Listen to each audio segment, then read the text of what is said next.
Okay, the Single Family Design Board meeting for December 1st has begun. Thank you. I'll proceed with roll call. Chair Lewis. Yes. Board Member Graffiti. Yes. Board Member Moslahy. Yes. Board Member Richards. Present. We have quorum. Thank you. Okay, next we'll move to public comment. This is for general public comment for something not on the agenda today. Thank you, Chair Lewis. I'll start with in-person public comment. At this time, I do not have any slips for general public comment. If you would like to make a comment for general public comment, you may fill one out and bring it to me. So at this time, we will turn our attention to virtual attendance.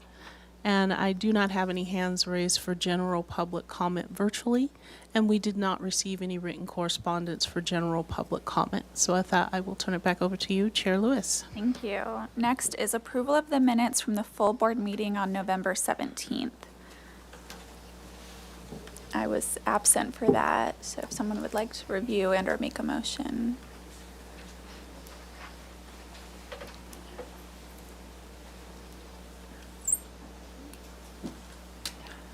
I have reviewed it. I have no comments. If anybody else have any comments? Okay. I'll move forward to approve the minutes from the Single Family Design Review Board meeting of November 17th. I'll second that.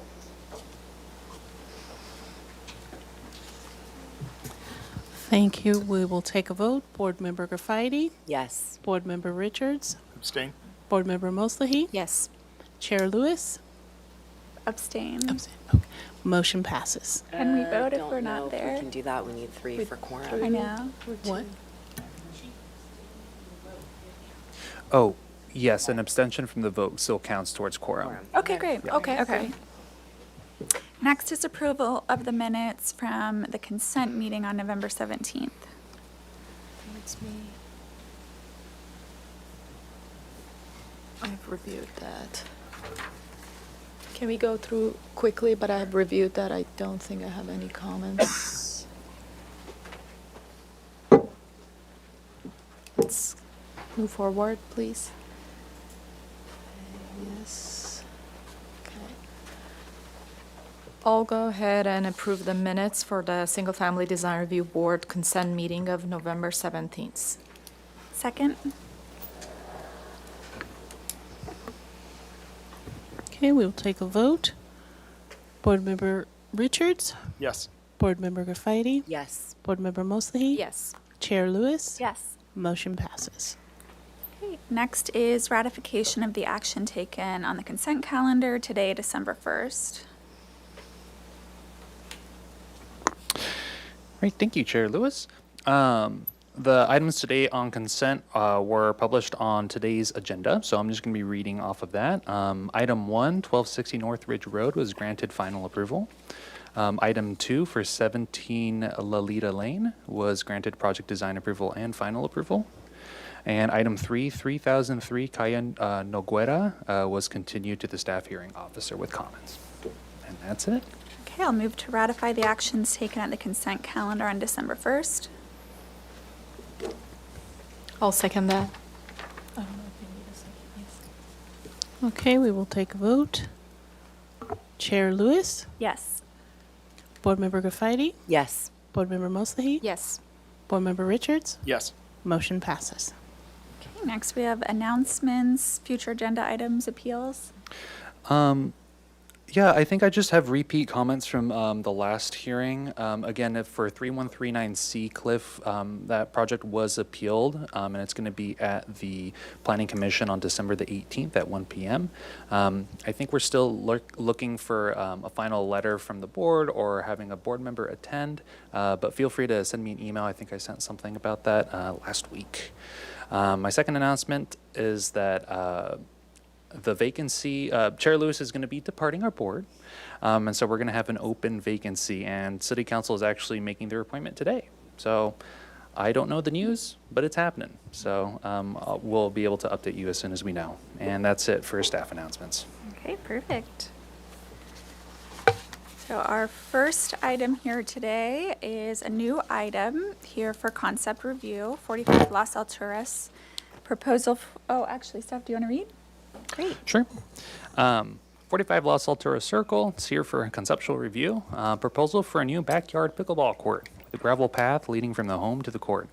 The court has a 4-foot tall masonry retaining wall with a 6-foot tall fence behind it. The gravel path has lumber steps and is lined with about 173 feet of 30-inch high dry stack boulder retaining walls. 100 cubic yards of grading are proposed. 2 mature eucalyptus trees are proposed for removal, with 6 eucalyptus trees and 1 avocado tree proposed for planting. No work is proposed on the main residence. The project here is no final appealable decisions will be made at this hearing. Neighborhood preservation findings and hillside design district and slope lot findings will be required when the project is reviewed for project design approval. I am the staff person assigned to this project. I'm Sebastian, assistant planner.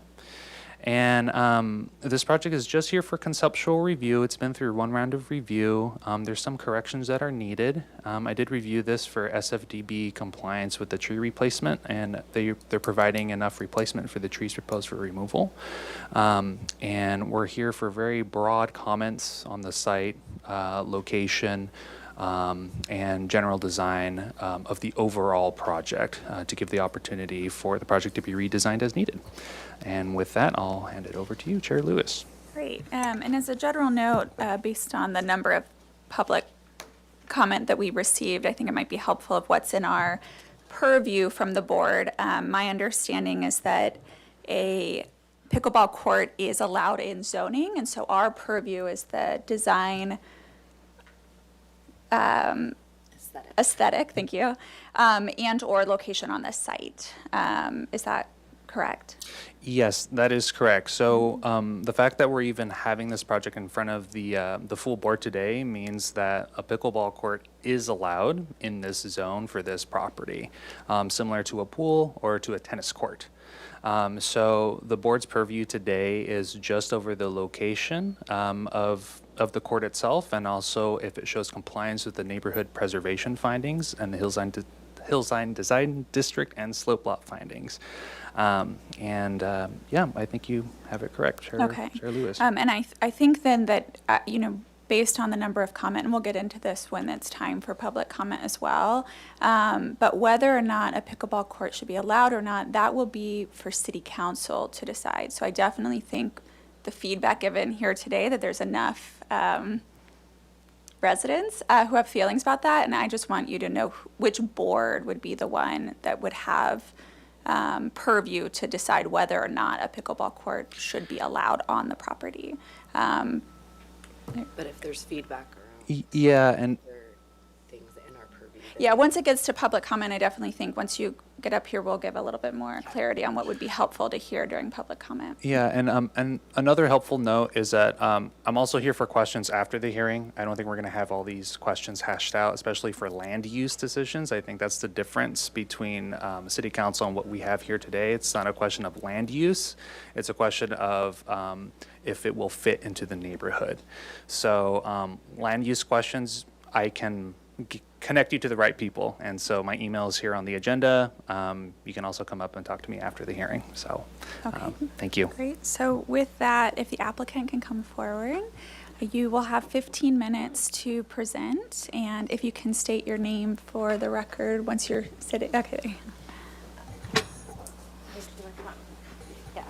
And do I have control You do. It's also a touch screen or the mouse. or just the mouse? And then the first tab are your plans, and the second tab are supplemental documents, which I believe are the I photos. just want to pan out on the plan so we can see the whole plan at one time. Yeah, there's a window with the little arrows or the pages. There you go. Okay. I am Stacy Isaac, landscape architect, and this is Rachel Ann. Rachel Ann. That one. Yes, and Dawn is just in time. So this is larger than 1 acre lot, and it is at Los Alturas Circle, which is in the Riviera. As you know, it's along the ridge line, and views of the ocean on one side, view of the mountains on the other. But it's a relatively large lot in that area, but we are located, we have a very flat site up at the top, and we have a very steep topography as you go down. And then we have 20% and less slopes at the bottom of our site. And we didn't come to this lightly, bringing in a pickleball court, because we know it can be very reactive with neighbors. I have sat on another board and have to listen to this as well at times. And I think we have been trying to go about this as kindly as we can with the neighbors. And we've met with the two neighbors that we feel are the most impacted by the court and its location, to the lower, onto the south side, as well as to the east on the lower portion of the property. And there's no place on the upper portion of the property for the pickleball court to be located. The only buildable areas for a flat court of this size are down below on the topography that's less than 20%, as you can see with this line here. From this side down is our buildable area. These are our setbacks. We're within the setbacks. And let me get into the next plan. Here are the views. I can zoom in so you can see a little bit better. But we're a steep slope down to just kind of open meadows. The only trees we are proposing for removal are small eucalyptus trees, like 8-inch and 6-inch, and we're not actually replacing them with eucalyptus trees. That, I think, is just it's just a planner error. We were proposing sycamores as replacement. We originally had 6. After meeting with the neighbors, though, they wanted an evergreen tree, so we did agree to olive trees, 3 olives and 3 sycamores. All of the other plants that we're proposing are native. And as you can see in this photo, this large eucalyptus tree is actually on the neighbor's property below, as well as all of the tipu trees and all of the large trees. And so this is with a person down in the lower section as you look towards it, and the ones in number 7. So that's all of the vegetation along the edge. Most of that is on the neighbor's property. To the east, other than that, we're pretty wide open. And then going down to the actual plans here. So what we're proposing is having the court towards the bottom of the hill, not in any of the setbacks, and it balanced kind of from a cut and fill perspective with just a 4-foot retaining wall on the top side and a 4-foot wall on the bottom side. And we're proposing a 6-foot chain link fence on top of that, not directly on top of the wall, but having the chain link set back so that I have planting above the wall, right in front of the fence, as well as a lot of planting below the walls. And I actually brought photos too from the 2 neighbors that we met with that are the most impacted to see where they are visually with that. And I don't think the reaction is so much visual impacts from them as much as the impacts, they're afraid of the noise situation. The neighbor to the, the neighbor to the, is the north arrow correct on this? Because it was different. Because the north is straight up. So to the east, the neighbors, they are heavily shrouded with tipu trees and a lot of planting on their side. And then the ones to the south, we actually, their garage end is what faces out towards the court. Their house doesn't directly face out in this direction. And I have photos from their houses to show that. On the next sheet, I have a section cut through, so you have a good idea of what the actual terrain is like that we're dealing with. You can see this coming through, and and a preliminary grading plan. And the only way we're accessing this is through a 4-foot gravel pathway. There will be some small retaining, either in the form of a dry stack stone retaining wall, not to exceed 30 inches in height is what we calculated. We'd like to just do timber tie steps coming down. There's no lighting on the court. The court would not be used at night. It would only be used during daytime hours.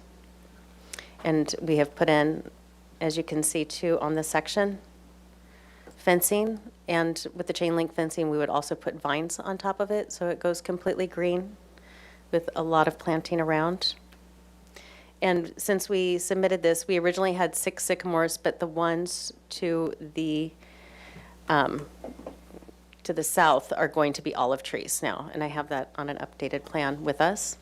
And you can see the trees that are being removed. They're in red here. It's just a 6-inch eucalyptus and an 8-inch eucalyptus. We are maintaining the avocado that we allowed the neighbor, actually, to plant there, not touching that. And we know eventually we will have to have stormwater on this, of course, as civil engineer will be involved. It is Tier 2. When they originally did the house expansion up above, you can see the drainage basin that's there. That was part of a Tier 2 stormwater. And we may actually do the pickleball court in permeable. There's no reason we can't to then not have to do like a large basin. I think it's a cost analysis. We did, and then here you can see the planting. It's predominantly all natives. I did read through all of the letters and comments today from the neighbors and went over that with the clients as well. We saw that there was a lot of requests for evergreen, and we have no problem with that. We have a lot of that actually already on the plans. We don't intend for anybody to see the court at all. And then another thing that we did discuss with the neighbors, because they're concerned about the noise, and I'd like to discuss this because I do know how the city judges noise as well. I did go through an extensive similar project in Montecito, and we hired a noise consultant to run a noise test, 45 dB acoustics. And one of the things that we found out, and I actually brought that study here, is that for the most part, you can see all the acoustics.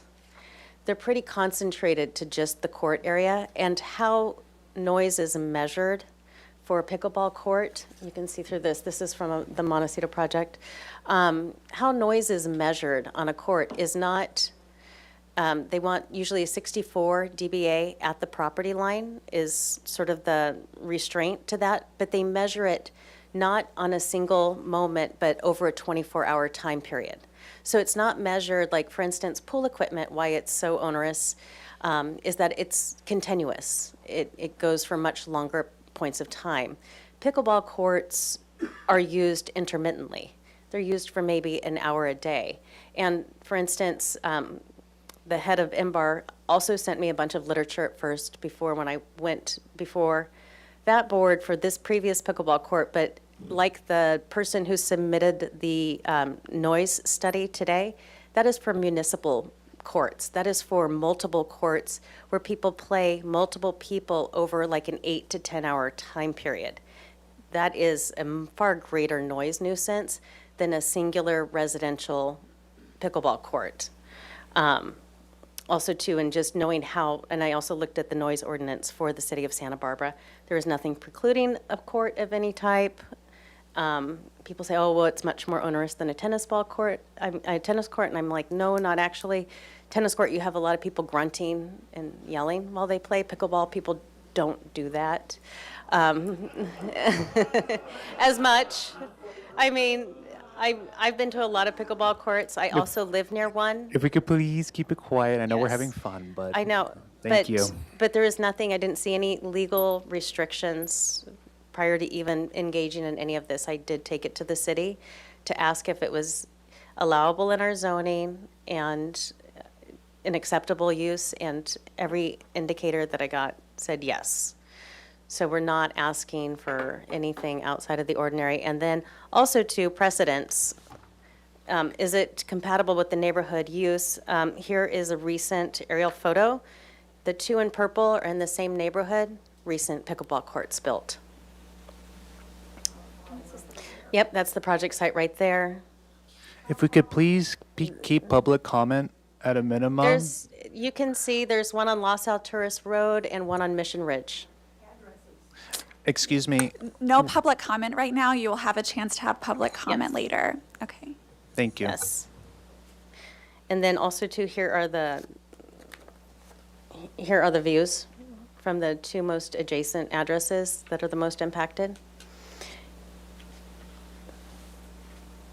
So that's to the south is 1052.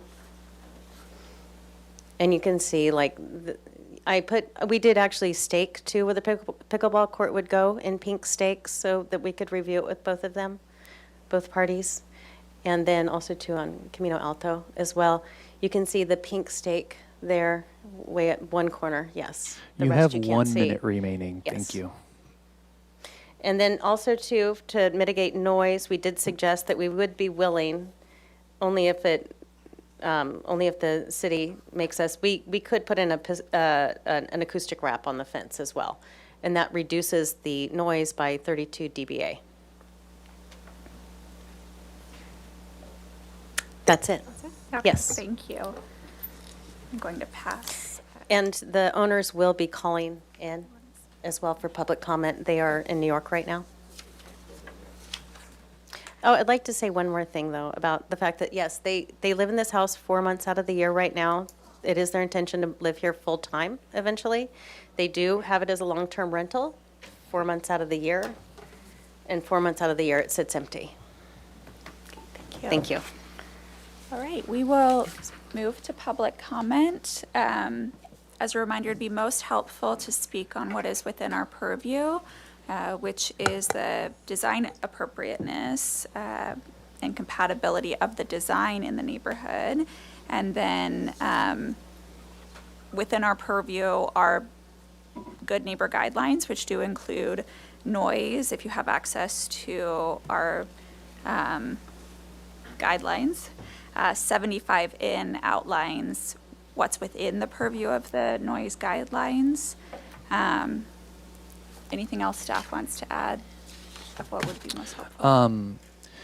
Yes, I think just to piggyback off the chair, comments on rental history, comments on traffic, comments on anything in the public right-of-way.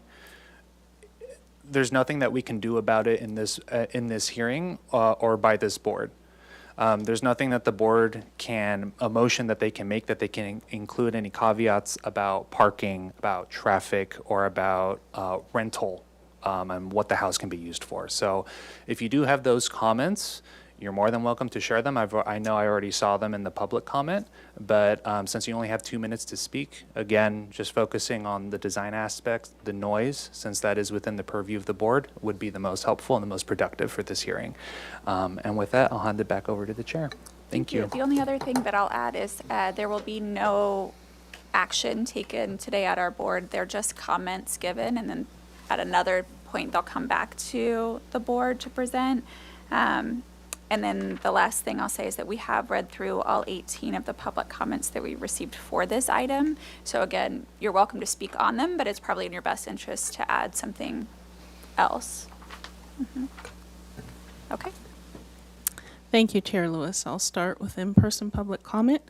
I have several slips here, so if you are coming up for public comment, you will have 2 minutes to speak. And please make sure the mic is on. And first up, we'll have Mr. John Kruger.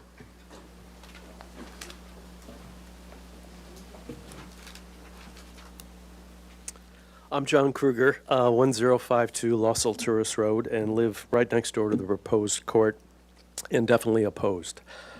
Most of our windows and glass doors look down on the proposed court, which is just 75 feet from our home. I've submitted 3 photos on record. You probably have seen them.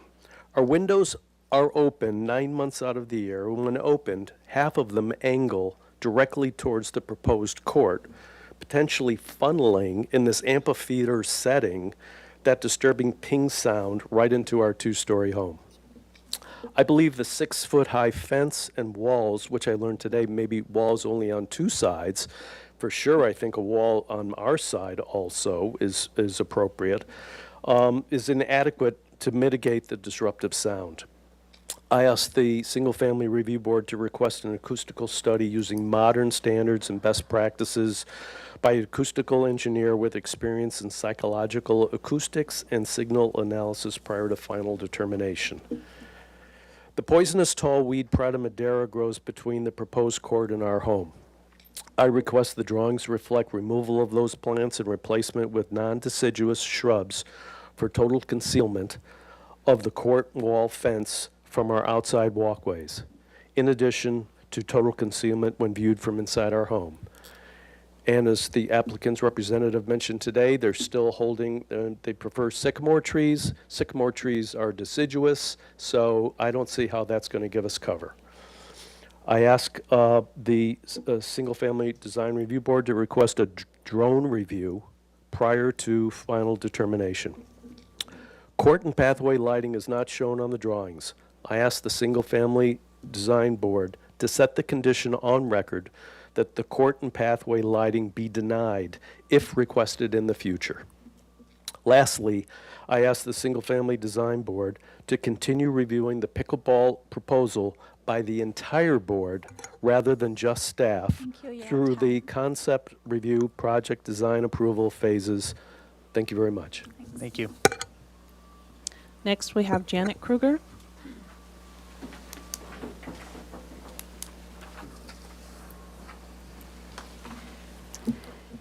Yes, I'm Janet Kruger. My property adjoins the pickleball court application property that I'm strongly opposing. I reside at 1052 Los Alturas Road. There is landslide activity above the proposed site of the pickleball court.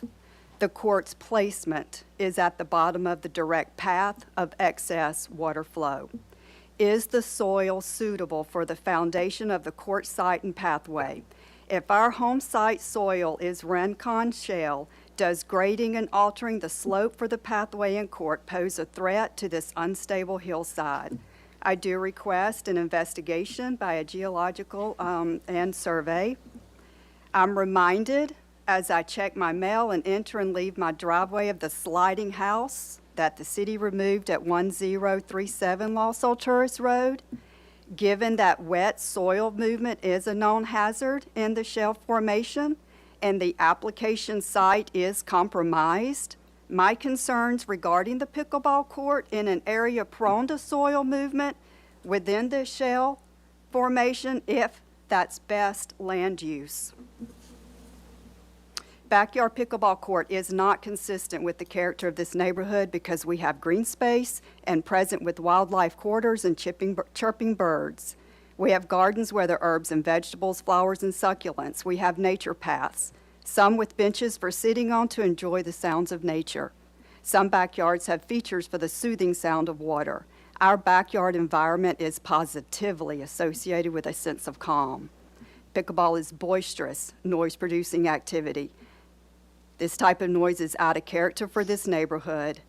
It's a particular type of noise pollution. So for the safety of this Hillside Design District neighborhood and for the character of the neighborhood with slopes, I ask you to say no to this application. Great, thank you. Next, we have Robert. I can't read the last name, but Robert, if you could please approach the podium. That's probably. Okay.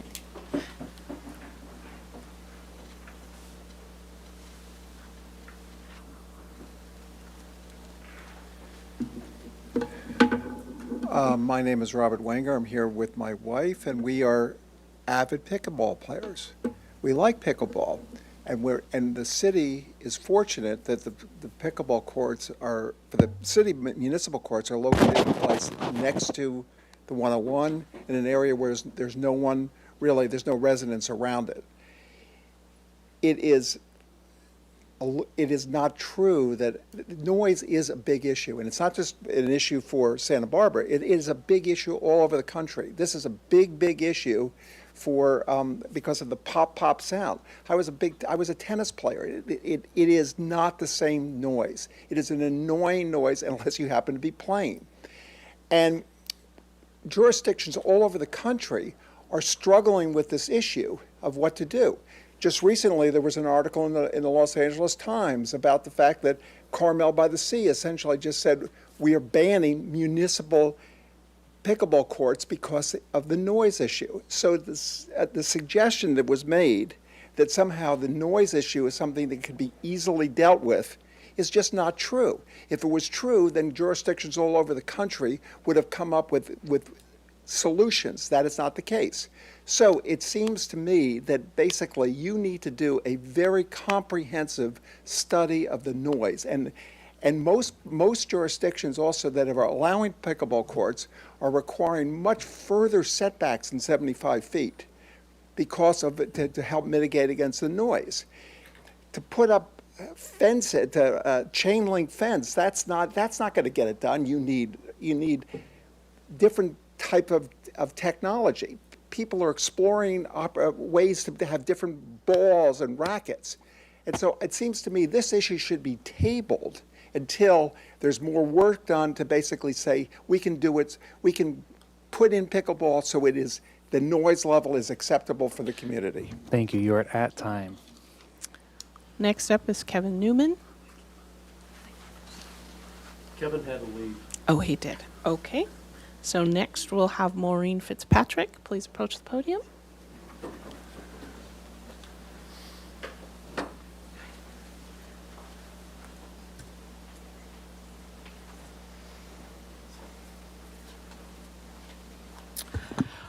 Hi, I'm Maureen Fitzpatrick, and my husband and I live at 1042 Los Alturas Road, so just right down the road from where the proposed pickleball court is. And having heard, what you guys want us to focus on, I would probably just say noise is what I'll focus on. And I am also an avid pickleball player, as is my husband. The greatest thing is we moved to this neighborhood 6 years ago, and 7 minutes down the road are 16 pickleball courts, and it's $5. And it's the greatest thing ever, and our families go there. We also contemplated putting in a pickleball court, and once we realized how loud my family is when we play pickleball, it's not hitting the paddle. It's that my family is so damn loud, you'd never be able to control us. So, and not only that, we'd never do that to our neighbors. It's the most serene, wonderful, beautiful neighborhood, and it's just what Janet said. It is just filled with nature and peace, and the last thing we need in that beautiful neighborhood is a pickleball court. Thanks. Thank you. Next we'll have Mr. Doug Armstrong. Please approach the podium.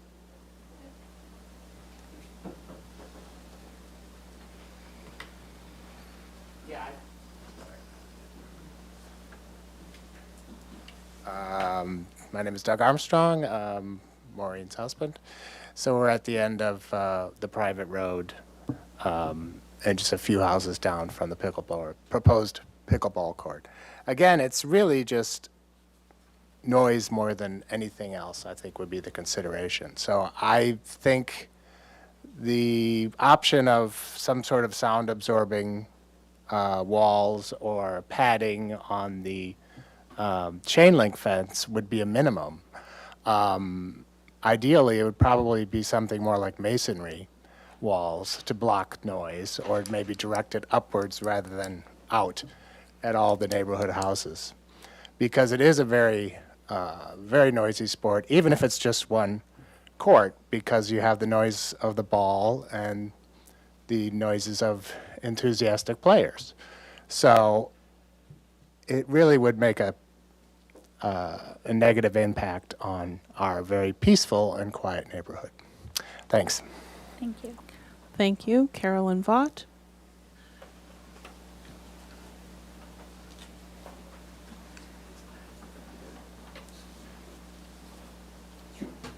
Okay, my name, let's see. Too short. My name is Carolyn Voda, and I'm a neighbor too, and I'm absolutely opposed to this as well. The owners, these absentee owners, I can see them driving in and out. I don't believe that they're 4 months of the year. I think this is about 100% rental, and they don't really care about us or our neighborhood. To my knowledge, they've never made any effort to be neighborly or go around and talk to the neighbors about anything at any time. They say they're going to live there sometime, but they've been saying that for a while. Now, your expert here has just sort of dismissed the noise aspect of this. However, I've done some research online, and I found that noise is really quite a great problem. For one thing, I found that it says that the impacts of a pickleball hitting the racket has a frequency in the range that humans can hear with the greatest clarity. So that makes this even more difficult to deal with. And also, they say that pickleball is only going to be used for an hour. Well, how do we know that? First of all, they have tenants there all the time. Who's monitoring this? And even if the owners move in eventually, who's monitoring this? What can someone do if it's really noisy and bothering them? Maybe they have a pickleball party down there, and pickleball is going on 100 hours a week. What can we do? What if this is a permanent thing? What if the property is sometimes sold and then new owners are there? How do we know what they're going to do? I mean, the owners say that they're going to do sound, possibly this silent balls and everything. Well, they had a problem with the city because they have some legal action that they've had to engage in with the city because they were illegally renting their Airbnb for a time that was too short. So how can we trust that they're going to do whatever they say? All right, thank you. Thank you. Okay. You're at time. Thank you. Yeah. Mr. Donvote, please approach the podium. And for sake of time, do we want to call up 2 at a time so that the next person is waiting, or do we not have many left? Yeah, we can call Mr. Gary Hill if you could come up, and then Miss Helena Hill. Hi, my name is Don Vogt. I'm also a neighbor on Los Alturas Circle. And we're really lucky to live here in Santa Barbara and have such a lovely place to live and a quiet place to be. The city of Santa Barbara itself puts their efforts out to keep things nice and quiet and beautiful for us.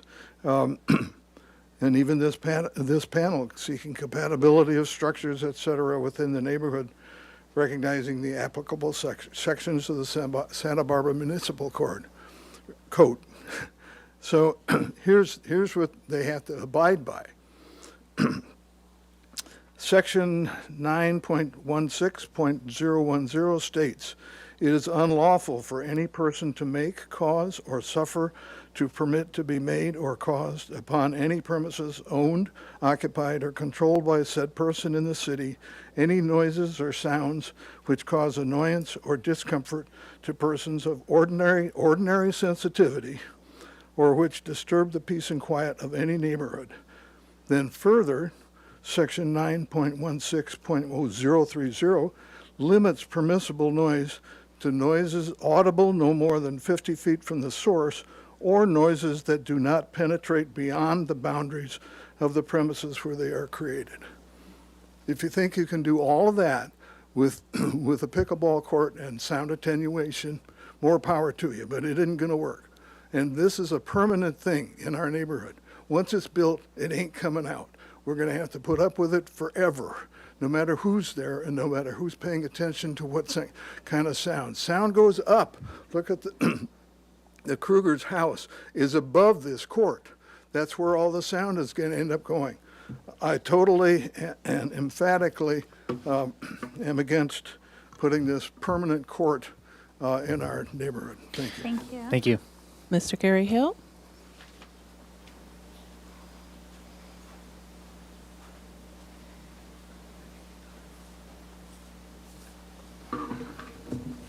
Madam Chair and members of the commission, my name is Gary Hill, and my wife and I live at 121 Camino Alto, directly next to the proposed development.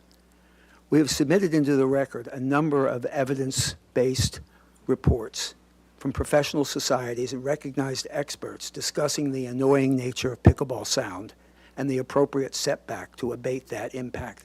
This is relevant to your commission because of a finding you must make that the proposed development is consistent with the health, safety, and welfare of the community. It can't possibly make it. Just in summary, pickleball produces an impulse noise, sudden, sharp, and irregular, like a gunshot or a door slam. It activates the nervous system fight and flight response, which is involuntary and cannot be consciously ignored. The neurological insult occurs up to 900 times an hour with single play.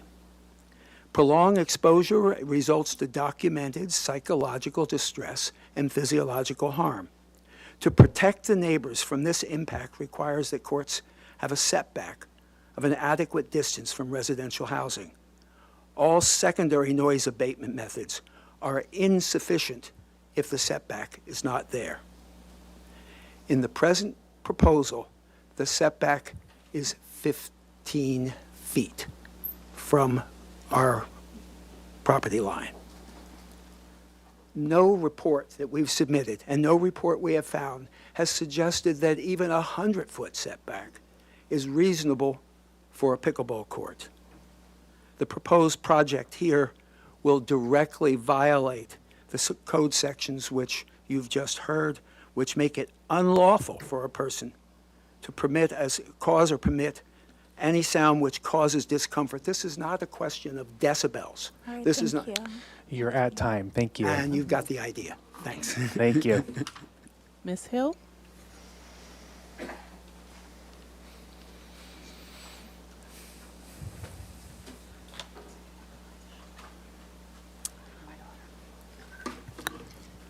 Ms. Hill, her daughter had to leave, and so she wants to know if she can have her time as well.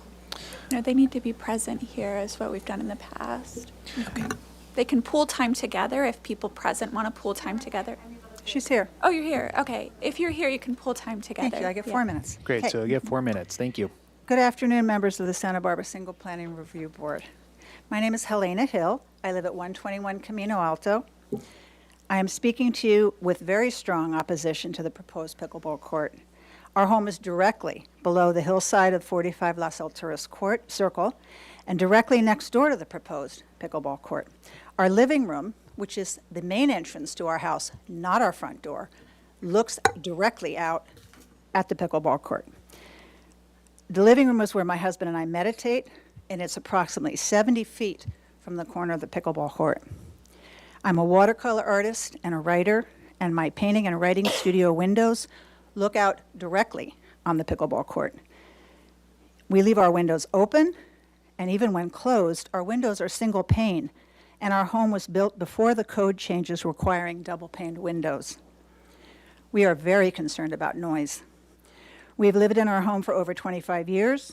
We installed all the landscaping, most of the trees designed by renowned landscape architect Sidney Baumgartner, who has done many beautiful native plant landscape plans throughout the city. We installed a large organic vegetable garden and a chicken coop, no roosters because of noise, instead of a tennis court and a swimming pool. We were shocked when the owners, Drew Finley and her husband, Sauli Pan, came over with the architect to show us what we thought was a landscape plan to repair the hillside that had been damaged heavily in the rains of 2022. And more recently, in November of this year, there was a virtual waterfall coming down from that hillside. I have included photos of both of those damages in the letter, which I've written to you. Instead, we were presented with a plan that included a massive pickleball court with pylons to hold it up, a rock wall around the front, and a pathway leading down to the court, and a large wall and supposed screening from pickleball courts. I now hear that that is a chain link fence. That is not adequate. All this requires massive, damaging earth moving. We're also very concerned about the wildlife that lives in this hillside and that walks across it. We've seen native fox, deer, bobcats, possums, raccoons, skunks, and even troublesome coyote roaming on the hillside, and many birds nesting on the trees over the proposed court, including protected red-shouldered hawks, owls, and numerous other small birds. We and our neighborhood are concerned about the effects of noise will have on our health and well-being. The destruction of the verdant and beautiful hillside, and the unstable, we think, Rincon Shale on the hillside, and the potential for water and a mudslide coming down again over our hillside, down our driveway, and directly down across towards the Conejo Slide area. Based on our observation of this property and the runoff and the slippage that we have already seen in the past, we believe that a geotechnical soils report by a qualified geologist should be required prior to any final approval of this application by this board. Thank you. I appreciate the extra time. Thank you. At this time, I have no further slips for public comment. We are now going to move on to virtual comment. And at this time, I do not see any, I do see a hand raised for virtual comment of Mr. Drew Finley. Mr. Finley, you will have 2 minutes to speak. It's Miss. Oh, Ms. Finley, you have 2 minutes to speak. That's okay. Hi, can you hear me? Yes, we can. I appreciate it. I'm Drew Finley. I own the property with my husband, Sally Pan, that in question. And I really just wanted to, I wish I could be there, but I wanted to just pop in and say that this is, we appreciate everyone coming out, even if I don't love the comments. I appreciate the concerns. Our intention is absolutely to be respectful of our neighbors. If the city, the board allows us to proceed, we have always functioned that way. We had neighbors who were uncomfortable with our pool equipment, and we spent money and put in noise mitigation materials in that area to try to address their concerns. And I think that's the way we function. So we absolutely do care about our neighborhood and our neighbors. And at the same time, we love pickleball and we would love to have a family court. I don't really think there's much else that I want to say. I don't know if you wanted to add anything. No. I think that's it. Thank you. All right, thank you. Thank you. That concludes virtual comment. And we did receive several written correspondence from Mr. Gary Hill, Mike Miller, Lester Hendrickson, Diana Hill, David and Valerie Grace, Ashley Broomer, Kevin Newman, Judy and Paul Atsbury, Michael Erickson, Helena Hill, Michael Jaff, John Kruger, Janet Kruger, Dominic Wagner, and Tanya Moravati, Edward Glassgold, and Dan Aldridge. And at that, I will turn it back over to you, Chair Lewis. All right, thank you. The board will now move to questions. Who would like to start us off? Board Member Sherry, do you want to start with questions? My first question is, and sorry if I was late and I didn't hear this part of the presentation, but you mentioned that the only place to put the pickleball court was in that area. What about the area right behind the house? So right behind the house, there's not enough space here to fit it. Right here behind the house, it would be their entire back courtyard that it would take. It would have to be almost in the house to do it there. So starting from here, Dawn, is the top of the slope. Everything from there down to this topo line right there is essentially non-buildable. It all exceeds 25% slope. And only from this line and this whole corner of the property is in the 20% mark in terms of buildability. And what's the For instance, and if I was doing an ADU, it would be like right here. right? too. Okay, I understand that. What's the large beige section? Yeah, what's that? That's a pool. It's a pool. With That's the pool over it. cover on it, yes. Okay. In the front is the driveway, and then we'd be Yeah. in setbacks. And you may not have this information because you mentioned the acoustical report was done a certain way, but I you know would how they think- do them, yes. yeah, so you would think that if somebody was doing an acoustical report for a pickleball court, that they might address the decibel level at the property line. They do. And so And they measure it over a 24-hour period. what is just the level of the Sorry, ping? no comments in the public. Yeah. What is it, somewhere in the report, there must have been a decibel level for the ping at the property line based on the location of They your. do, and the ping is more or less, so I brought a report that I did, and we're more than willing to do an acoustical report on this as well. Oh, I thought you did. No, one no, already. we haven't yet. No, we're only at conceptual, so Okay. I'm not going to pull a trigger on I an get acoustical it. report until I Okay, get past okay. conceptual. And hear what the comments are from a design standpoint. And then at the next stage, two things we're willing to do are the acoustical panels that go on the fencing that alleviate it by 32 dBA, which is extremely significant. And then do acoustical report, just like the one that I brought for a previous project, but you can kind of see the comparison of what that looks like. It's in that stack. That's all my questions. Thanks. Okay. Board Member Graffitti? Thank you. Okay, I have a few. Let's start with landscaping. Do you actually have photos? I know on the site you've marked where the 2 eucalyptus trees are. Do you have Yes. photos of those? 'Cause I got confused. Some are on the neighbors, some are. All the big ones are on the neighbor's property. And you can see right here, I'll zoom in. Yeah. And to give you an idea, this thing isn't always that fast.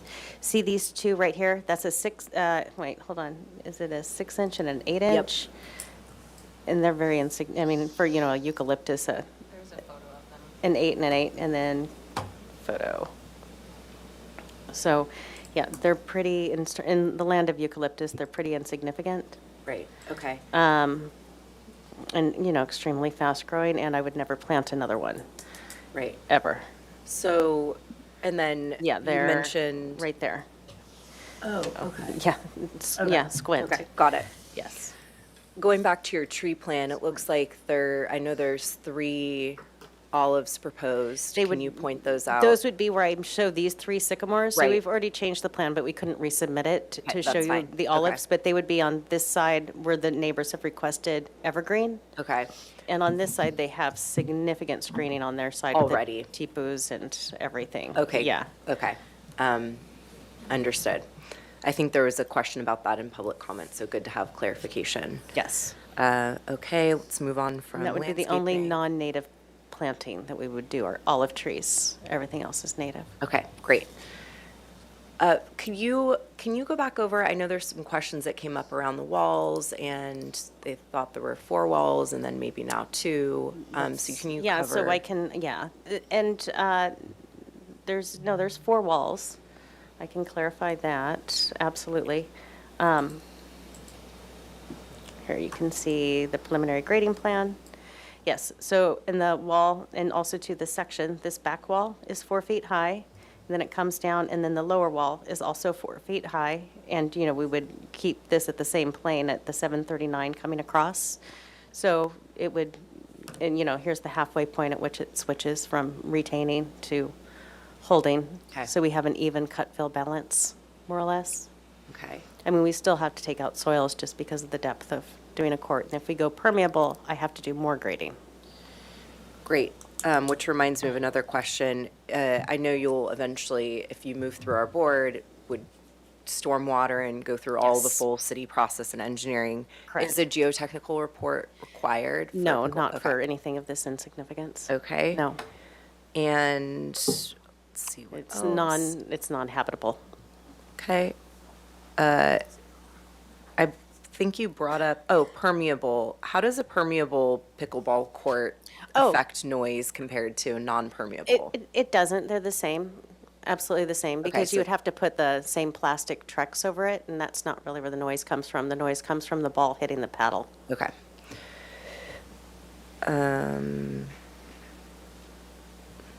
Sorry. I have It's just quite we'd a look at that as few. an option, look at the cost setting analysis of. Yep. Is it worth it to do that versus a tier 2? Yep. One other question I had. I know we had a map of 2 other pickleball courts Yes. in the neighborhood. Handed them over. It'd be helpful to pull up here. I'd also be interested if it's possible to pull it up on. Yeah, do it on Google Maps Earth. on a tab. Is that Yes. something that we feel is? Yeah, if you can Google Earth it, that would be great. I'm just kind of curious to see. It seemed like they were fairly close. They look in really the new, neighborhoods too. They are. Which is another question. I know, at least for me, this is the first pickleball court I've seen on this board with other development or without that I can remember, at least. If the other 2 are newer, I'm curious, is there a reason that our board wouldn't have seen those? They look Or like what would Hillside the Design District. Yeah. There can be a million reasons, one Yes. of which may be people don't submit permits sometimes. So Number there may not even be record of that even being constructed. Okay. I can do some preliminary research, provide some more public data on that for the next hearing if the board can wants to request that from staff, but otherwise. Yeah, I mean, I can I can add this in comments too. It'd be interesting, just looking at this map and looking at it, seems kind of extension of this neighborhood. Would be curious to know if those had permits or not and kind of what process that went through, you know. Yeah, I mean, just on the backside, Caneo too, there's 2 tennis courts that are side by side as well. There's a number of courts in Ariel. I might have another one later. Oh, and then you confirmed you're not proposing any lighting No, at all? no, Okay. we would never light the court. Okay. I'll let other people jump in while I make sure I go through all I mean, my I don't think it questions. precludes us from having path lighting, should we need to go on a path at night, you know, for Right. safety reasons. If anything's happening on the lower portion of the property, I think it's our legal right to have path lighting, Right. but I'm just not court lighting by any means. Okay. No, zero. helpful. Thank you. Okay. One of the options was the acoustic panels. If that were a requirement from the board, and how would that integrate with the design? Right now, you've got the ivy going up. Would the ivy be able to cover that? No, but I have enough planting space in front of the chain link. Okay. That if I did the acoustical panel that I brought here, then I could still grow something vertical that could screen it. Okay. So, yeah, I left planting, you can see a 2.5, like a 30-inch wide planter on the, between that and the wall to incorporate more planting.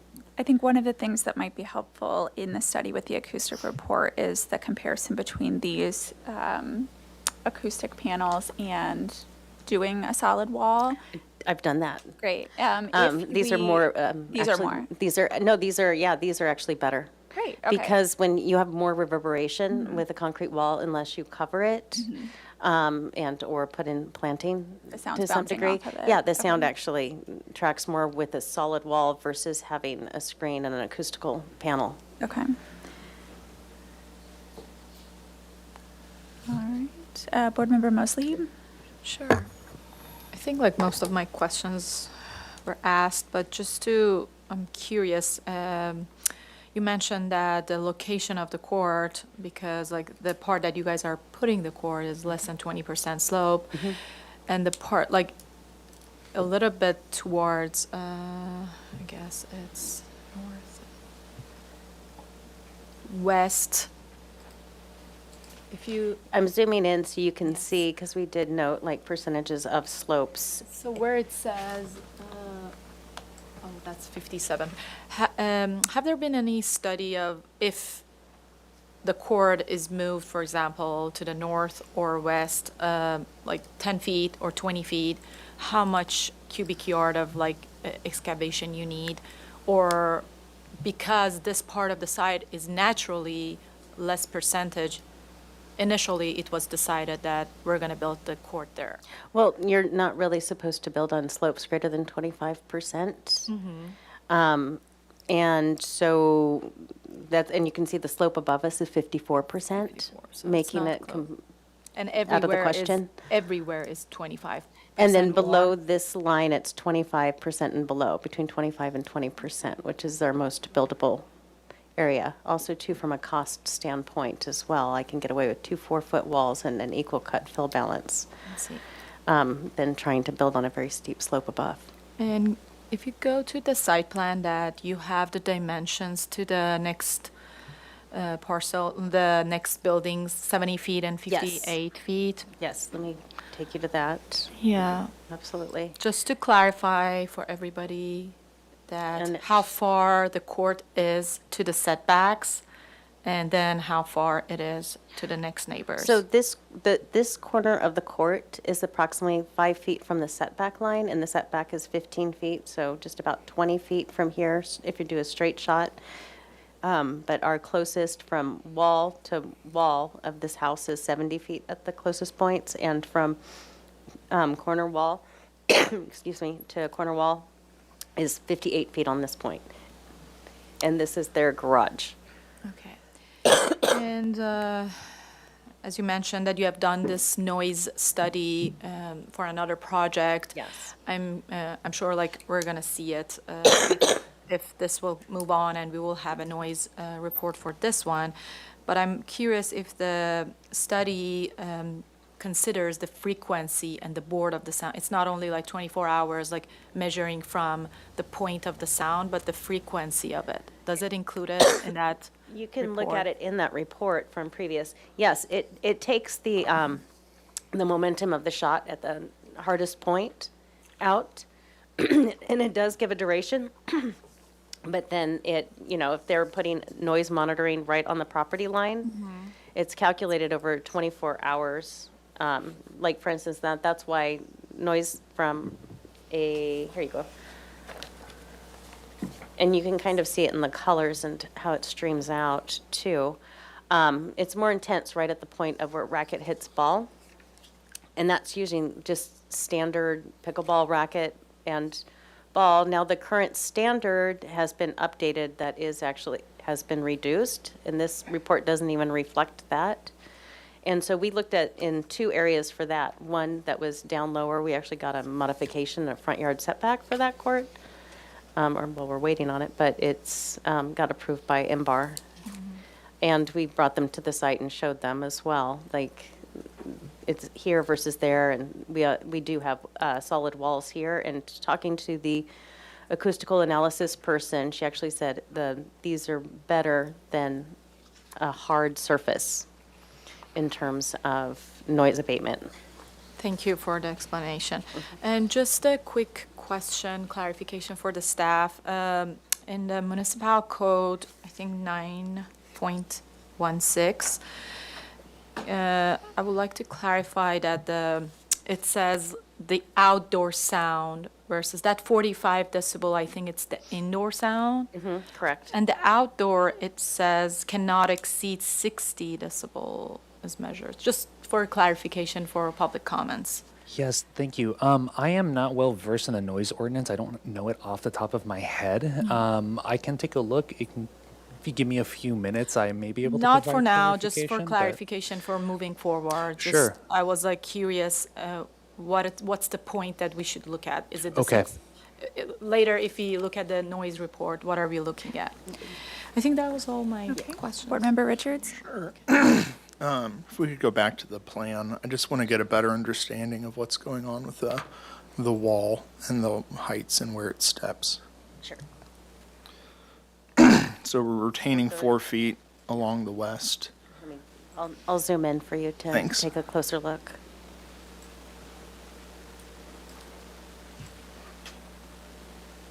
There you are. So I see top of wall at 743, and then on the other side it's And top of wall the other- 739. 739. Yeah, I don't have my glasses on. You can probably read So better. where does the wall step down from? Well, right here is the midpoint, where it goes from, it's retaining from the midpoints back. And then we are retaining, we push the dirt forward here. I think it's better to look at it from a section standpoint. We brought a section as well. Let me just, I thought it was on the same sheet, but I guess it's on the next sheet.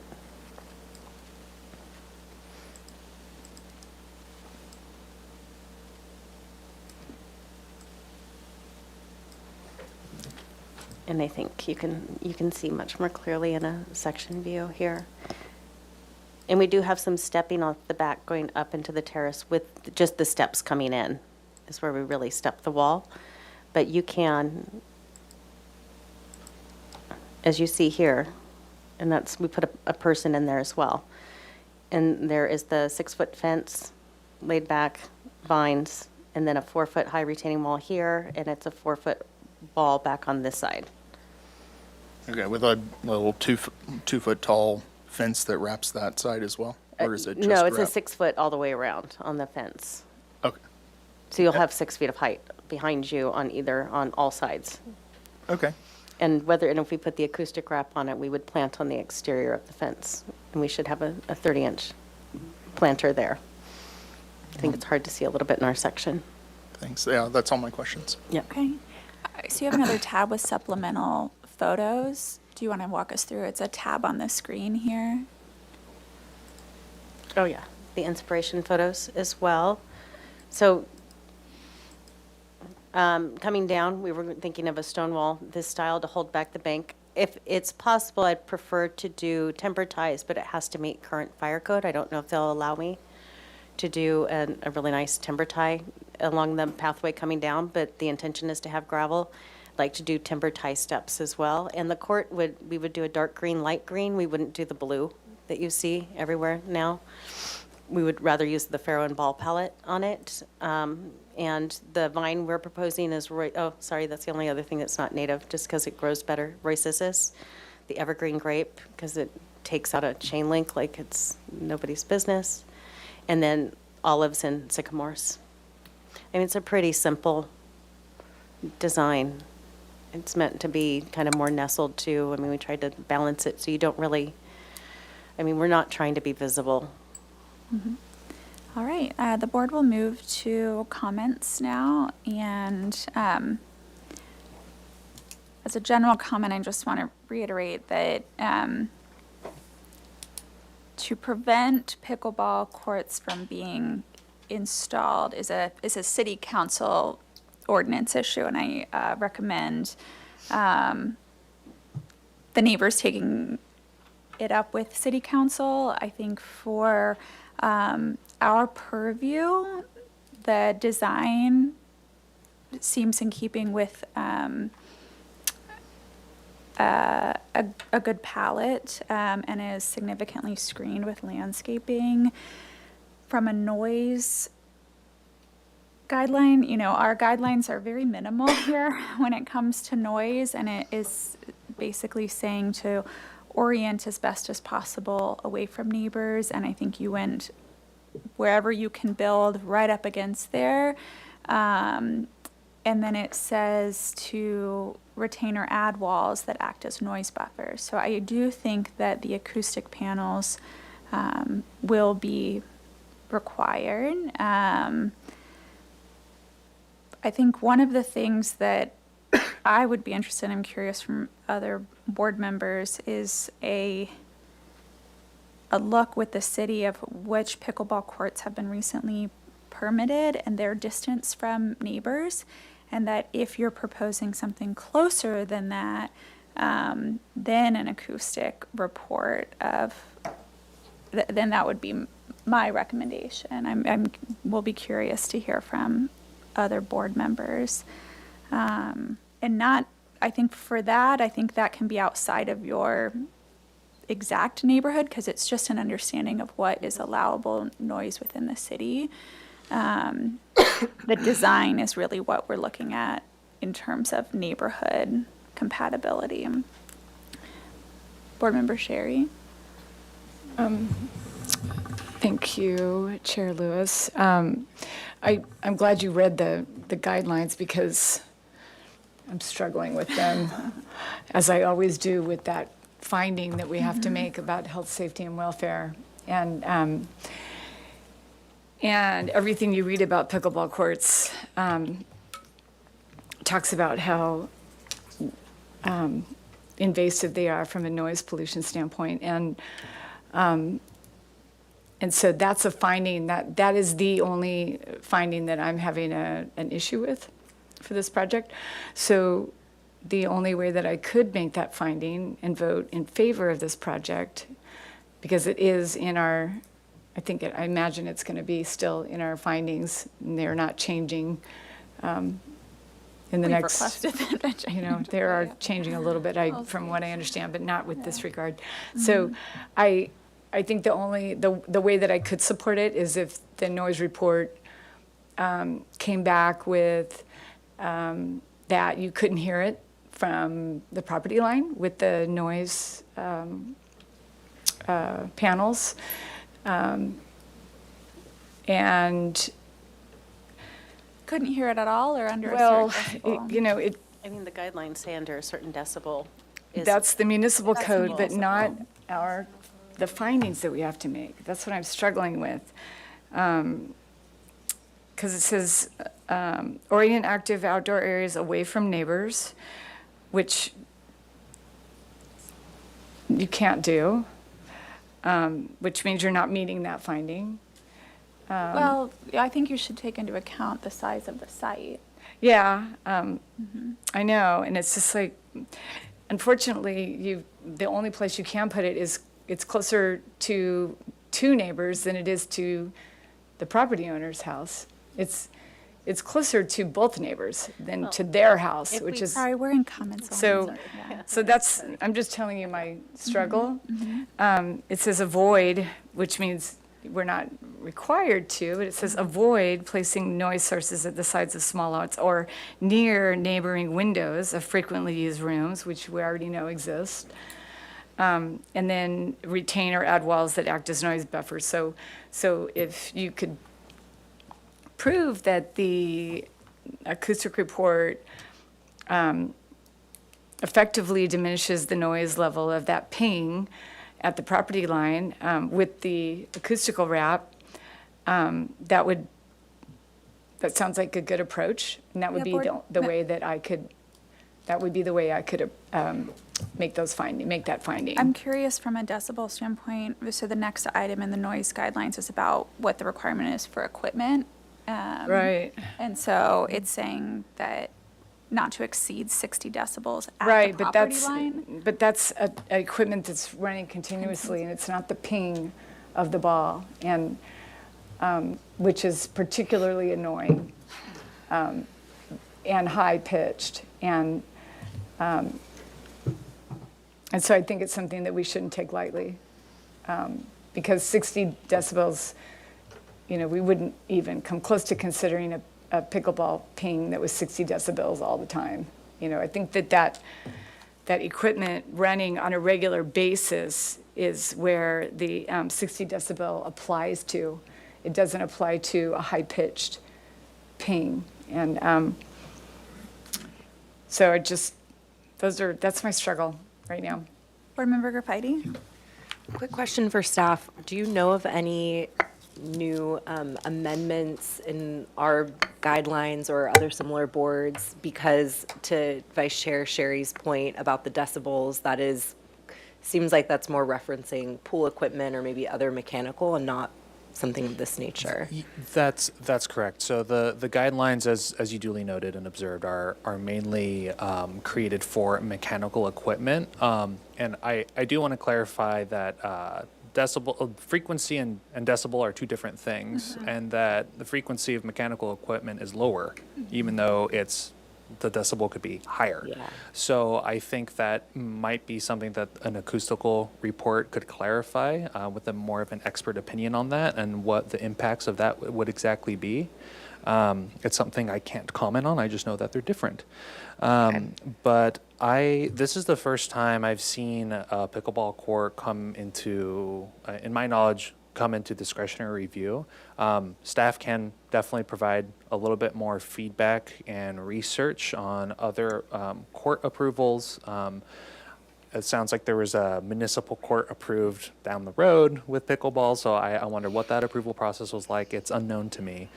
So I can't provide any firm feedback, but you're correct in interpreting the guidelines that they are shaped most for mechanical equipment. Okay, that's helpful. Yeah, I would definitely, to add on to what's been said already, would love to see studies of other residential pickleball courts that have been permitted. Would love to look into the other two nearby, and then also best practices for pickleball noise regulations of the ones that have been approved. I will say, going to the planting plan, I actually think it's a really nice native planting plan. I think that's portion of it's going to be beautiful, and it's thoughtful to do more evergreen. I know there were concerns from neighbors in that regard. I think doing hedging or some sort of dense planting in the planter in front of the chain link should be required. And yeah, I'm also struggling with this motion that we have or I guess it's a finding that we have to make currently on our board that is around project not negatively affecting the public health, safety, and wellness. That motion or that finding will likely be going away some point next year, but we do have it on our board now. Modified in some way. It's modified. The way that it's being proposed is that it wouldn't stand. Oh, really? Yeah. But So it would also depend when you were to come back to our board and if we had that or not. And I don't know, I know subjective. we all have different opinions on that. Exactly. It's highly It's subjective. very subjective. So, but that's something I just want to voice concerns over. And it sounds like at least Vice Chair Sherry might have similar concerns with that particular finding. Yeah, I really empathize with the neighbors on this one, but I want to stay objective as well to what our purview is. And if you're allowed to have a pickleball court of a certain style and how you're implementing it, I think for us, it's just how can we make sure it's as thoughtful as possible. Again, I think the landscaping sounds like it would be appropriate just from a visual standpoint, but noise, I'm concerned about. I'm concerned about some of the soil comments too and what we know of the neighborhood, but again, it sounds like some of that might be out of our purview. So curious to hear what the rest of the board thinks. Board Member Mosley? Thank you. I agree with most of the comments that were made. And I think the design is compatible and with the neighborhood and the nature there with the hillside. And it's very minimal. It's like blurred in the hillside. So what is in our purview is like one is the design, and we review the location. And yes, I'm struggling a little bit that it's not closer to the properties and the house itself and to the neighbor, but I understand the constraints. And in order to respect to the hillside where it's located now. So, and I think like the landscape design, you have like pushed as far as it's possible to cover so it's not visible from the public, and it's a private use, like the initial purpose. But I think I will be convinced as well if the noise report come out and it has studies that is convincing for the public and for our board so that we can find the findings of the public health, wealth, and safety, because that's the trigger for us. And it's a general thing that like if we do that, it's going to be like other projects. So we have to be very thoughtful of that. And we always like for other projects that are like the proposed is like a building, we always look at the neighborhood compatibility. So like other board members, I would like to see what are the other pickleball courts, private ones that are in the neighborhood, and it might turn out that they don't have permits. So that's one of the other things that if we're gonna permit the first one in this neighborhood, what are the thoughtful thoughts and ideas behind that we respect all the neighborhood and we can like find all the findings that we can. And I'm very curious to see the frequency study specifically for sound of the ball, not like a generic sound, because our guidelines is very broad, and when I look at the municipal code, some parts of it, it's the section that not regarding exactly to the equipment, it's 9.16080 that talks about outdoor sound, but it doesn't specifically talks about sports. So it's very unclear, so we can't rely on a very broad municipal code, and we want to be very sensitive to the neighborhood. So looking forward to see what's next so that we can do this very thoughtfully moving forward. Thank you. Board Member Richards? Yeah, I think, I think with that acoustic report, you're going to find that you're going to be fine. Just from looking it up, it looked like pickleball's put out about 90 decibels worth of sound. So if you are putting that acoustic screening around, you're 60 in my math, right at the edge of the court. So I think with all the additional planting and screening that you guys are proposing, that's really going to die down as it moves towards those property walls or property lines. I think I can appreciate the actual siting location. You guys have a tight site with a bunch of constraints, and you would push it into the corner next to the setback. You tried to pull it as far away from the neighbor's house as I think they possibly could. So those are my comments. Okay. Then I move to continue this project indefinitely to the full board with the following comments. That aesthetically, the board finds the design of the court and its associated landscaping to be compatible with the neighborhood, but has concerns about the noise at the property line. The board would like to see an acoustic report that indicates the frequency and decibel levels at the property line.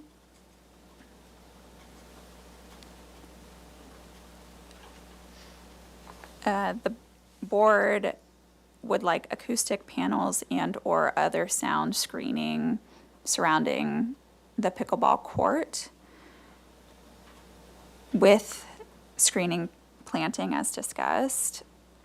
The board appreciates the mitigated planting with the trees that were removed and the thoughtful design of the landscape proposed. It would be helpful to understand the pickleball courts that have been recently permitted in the Riviera and their distance from the court to the neighbor's house.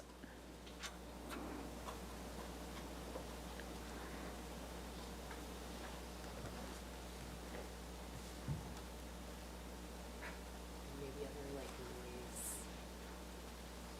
precautions they've taken. I don't know if that is helpful.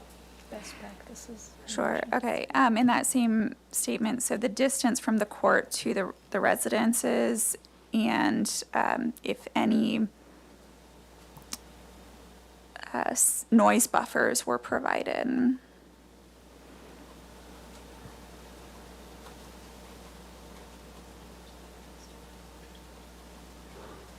Do I have a second? I'll second that.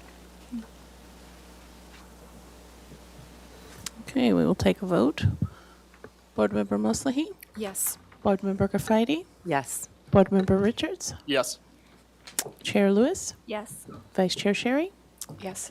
Motion passes. I'd like to add a general note that's not a part of the motion, that it would be helpful to understand conditional use permit and/or time restraints of using the court, and if those apply at all. And that's more to staff rather than the applicant. Okay, move to our second item. Thank you. Thank you. Thank you. Thank you. Thank you to all the public comment. All right, give me a minute, I can bring it up on the laptop here. Okay, our second item is a continued item here for project design approval and final approval. 1129 Crestline Drive. This is a proposal for a 752 square foot second story addition to the existing single unit residence, an 18 square foot addition to the attached 2-car garage. Proposal includes interior renovations and other site work. The proposed total of 2,948 square feet of development on a 13,503 square foot lot is 71% of the required maximum floor to lot area ratio.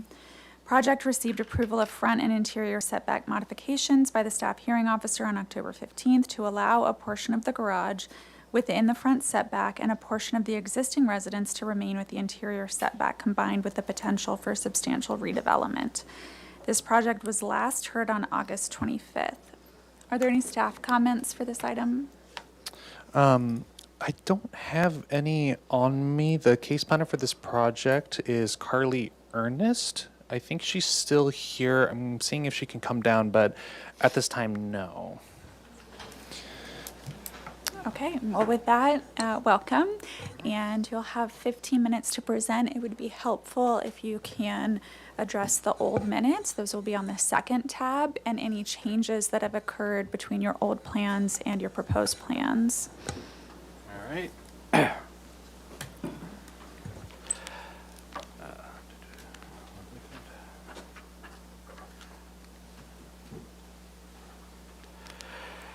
All right, my name's Adam Grossans. I'm the architect for the project. As part of the other minutes is like, we did provide exhibits to the neighbors with our design, and CC'd the planner for all that to describe what we're doing and why we're doing it, and the mitigations to privacy and that we've undertook. I'll go through that in our presentation, and we provided additional detailing for the final review as well.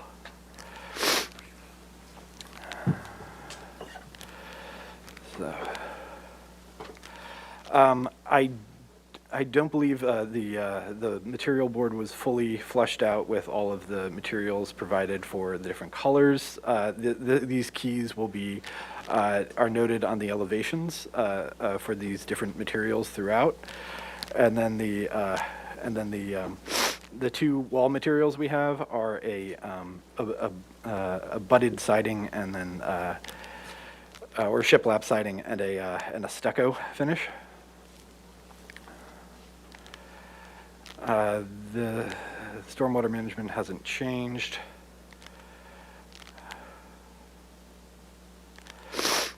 The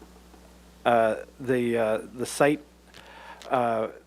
plan really hasn't changed since you last saw it. We do have landscaping plans to show in more detail of what we're proposing for the site walls, and provided details for the trellis area as well, and also to note, we added a skylight on the rear of the building to allow light into a corridor in the center.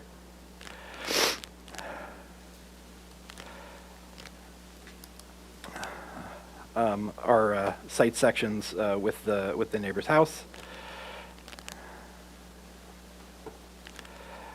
Our first floor demo plan, this hasn't changed since last review. Our first floor plan also hasn't altered since the last review. This is the demo roof. The proposed roof plan, we have a new skylight proposed in the rear, a flat skylight, to provide light to it. We might change that into a flat face solar tube. We're not that might get VE'd to that, but we're committed on making that on the rear of the building, so we have a nice flat standing seam metal roof in the front plane, and not disturbing that, and committed to having no penetrations in the front area. The windows that we have that we showed in our diagrams that we emailed to the neighbors and to the planner, we're measuring from distances from these windows here from these three windows that face the property. We demonstrated on the diagrams that we emailed out. I have physical copies of it. I thought the planner would have the emailed ones here, but anyway, that you can't see the other house from this window. This window, we have a section through it, and it's too high for like a sight line, because it's a window that's up high, just to give light to that corridor. And then this window here is the only place you could see the neighbor's house. And let me go to this full site plan. And that looks upon the chimney and sort of the front of the house. So that's where that window is located. And that's right in front of the stair, so you'd just be like walking past it. So it'd be like a sort of transitory view of it, but that's the only window that we're proposing that has it. We looked at the surrounding neighbors, and we're about like 30 feet from this distance here. A lot of the neighboring properties are about 15 feet, so we're almost twice as far away from it. So we are a little bit farther away than most of the other neighboring properties for the side yard. We provided roof details for our standing seam metal roof. We're going to use a square profile for the gutter.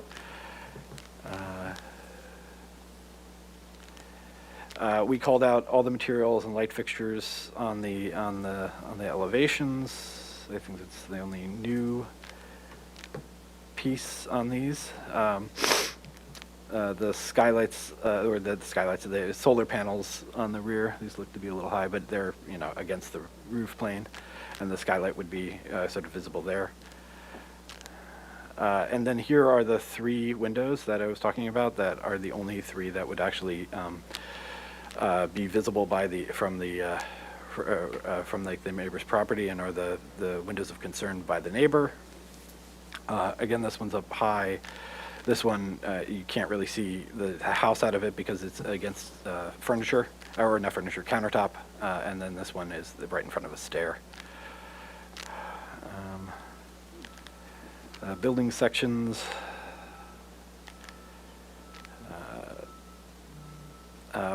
Our window legends, our skylight spec,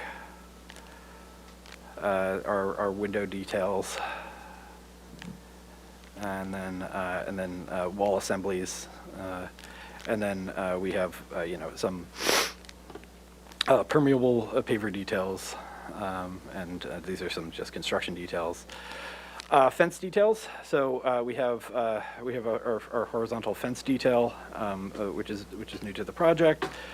The gate for it. This is from the inside elevation, so this is not the public view of the slat fence. This is the stucco guardrail at the rear of the house. So we basically are extending the patio out, and they have a stucco wall. That's CMU block, but we're going to extend a deck portion out, and we're going to have a stucco wall with a little bit of a metal handrail on top, for safety, so that we meet the 42 inches, and then and just the stucco garden wall detail as well. We have this was in our plans earlier, but we have details for it now of doing a finned trellis for above the barbecue area. The specs for the HVAC units, so that we're complying with decibel limits. And then the newest is the planting plans. Let me know if you want me to zoom in or stop on any part of this. Our irrigation calculations, lighting locations for our walkways, and site lighting, and that's it. All right, thank you. We will move to public comment. Thank you, Chair Lewis. I'll start with in-person public comment. At this time, I do have a slip from Mr. Richard Castaneda, who would like to speak on this item. Mr. Castaneda, please approach the podium. You will have 2 minutes to speak.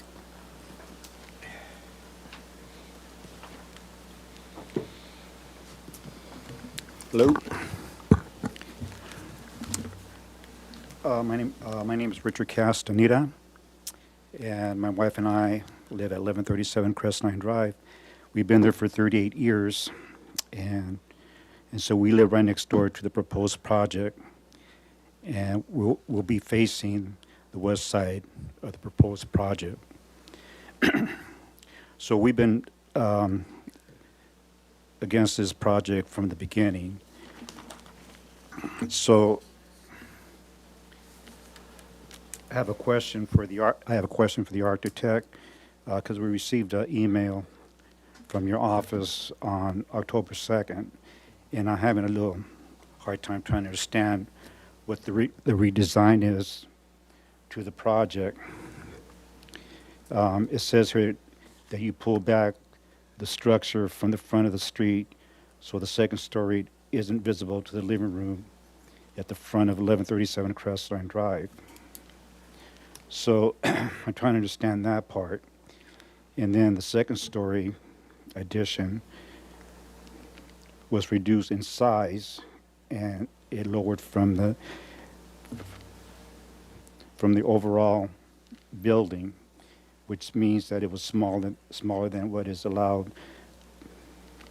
So I'm trying to understand your email, and I was wondering if you could point that out on the drawings, and so I could understand that. Is that possible? Sure. Sure. I don't know. Do you want to finish your public comment if there's any other concerns? And then I do have I'm trying to understand the sheet metal roofing. I'm not familiar with the roofing, that type, but I'm concerned because there's been a couple remodels in our area where the sun reflects off the roof, and I noticed that there's a big glare coming off the roof.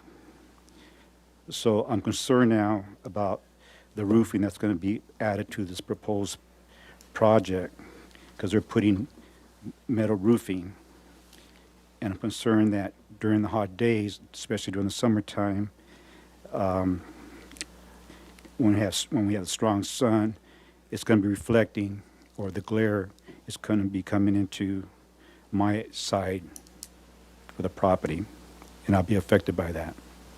All right, thank you. We'll move to questions from the board, and we'll start with the first one if you can explain. Excuse me, Chair Lewis. Oh, may I I'm so close? sorry. Thank It's you. okay. All right. You may take your seat. Thank you, Mr. Castaneda. We will, I do not have any further slips. However, if anyone else wishes to make a comment, they may fill one out and bring it to me. I see no one else moving in the audience to do so, and we will now turn our attention to virtual comment. And I do not have any hands raised for virtual comment on this particular project. And we did receive written correspondence from a Mr. Richard Castaneda. And at that, I will turn it back over to you, Chair Lewis. All right, thank you. So now the board will move to questions. And the first one, if you can go between the old plan and the new plan to show the front elevation where we're able to see the neighbor and what has changed. The old plan was our previous design was sticking out farther. So it was the one before one that. before this Okay. one. So we have a similar footprint to or the same footprint on the second floor that is shown in this set of drawings. But in the original plans that we had a jog. Here, let me go to the second floor plan. Okay, so what we were doing was we were jogging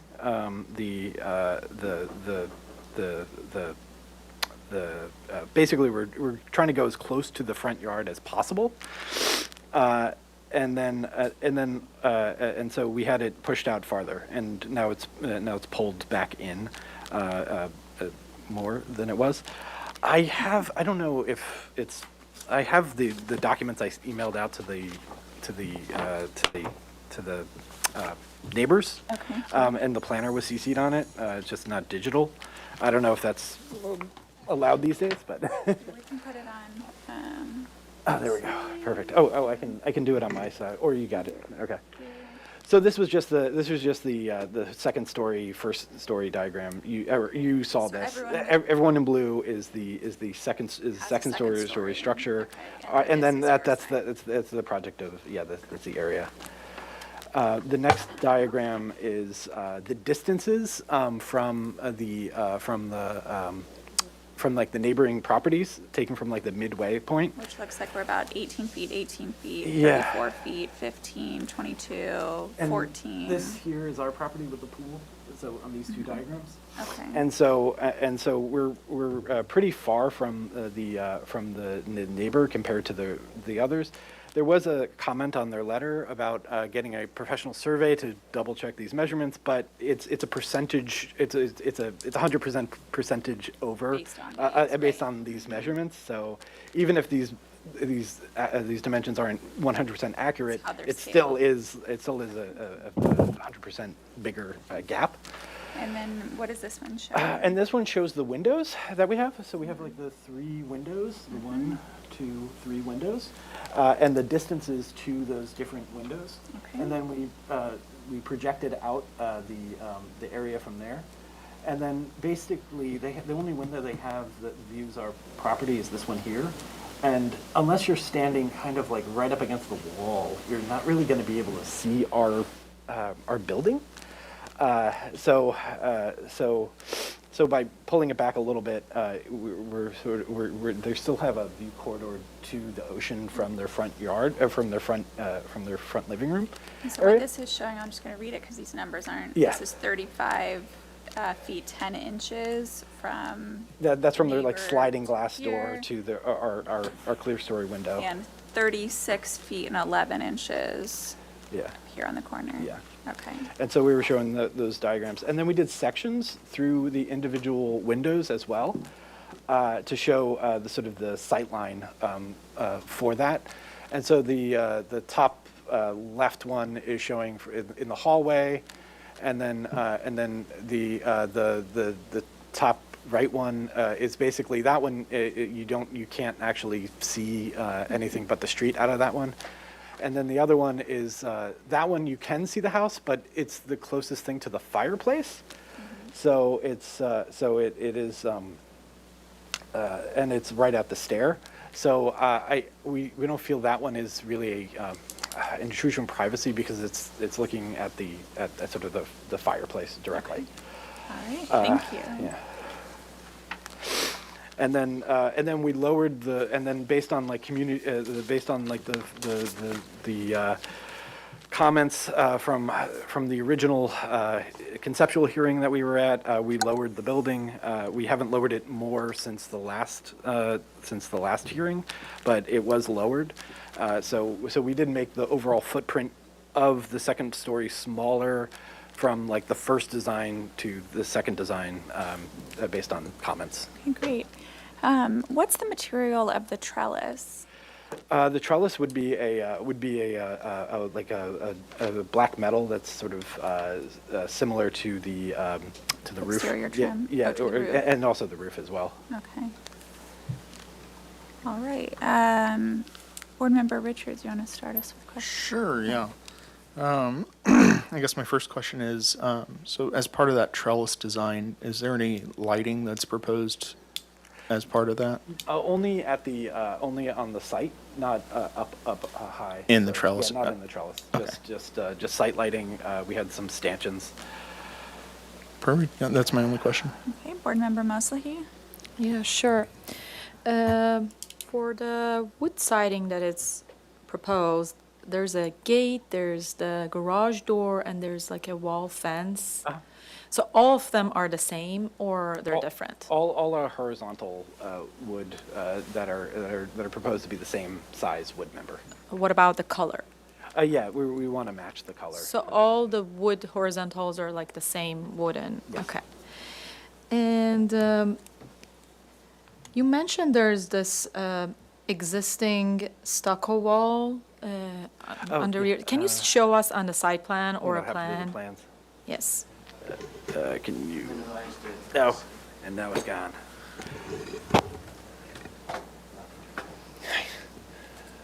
There it is. Okay.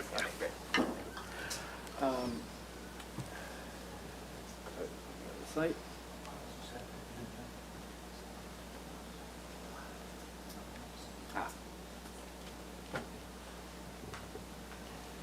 So there's an existing stucco wall that is here, and then sorry. It's a touch screen. If that Yeah, helps. it is. It is a very. Oh, it's touchscreen. Yeah. Oh, actually, that does help.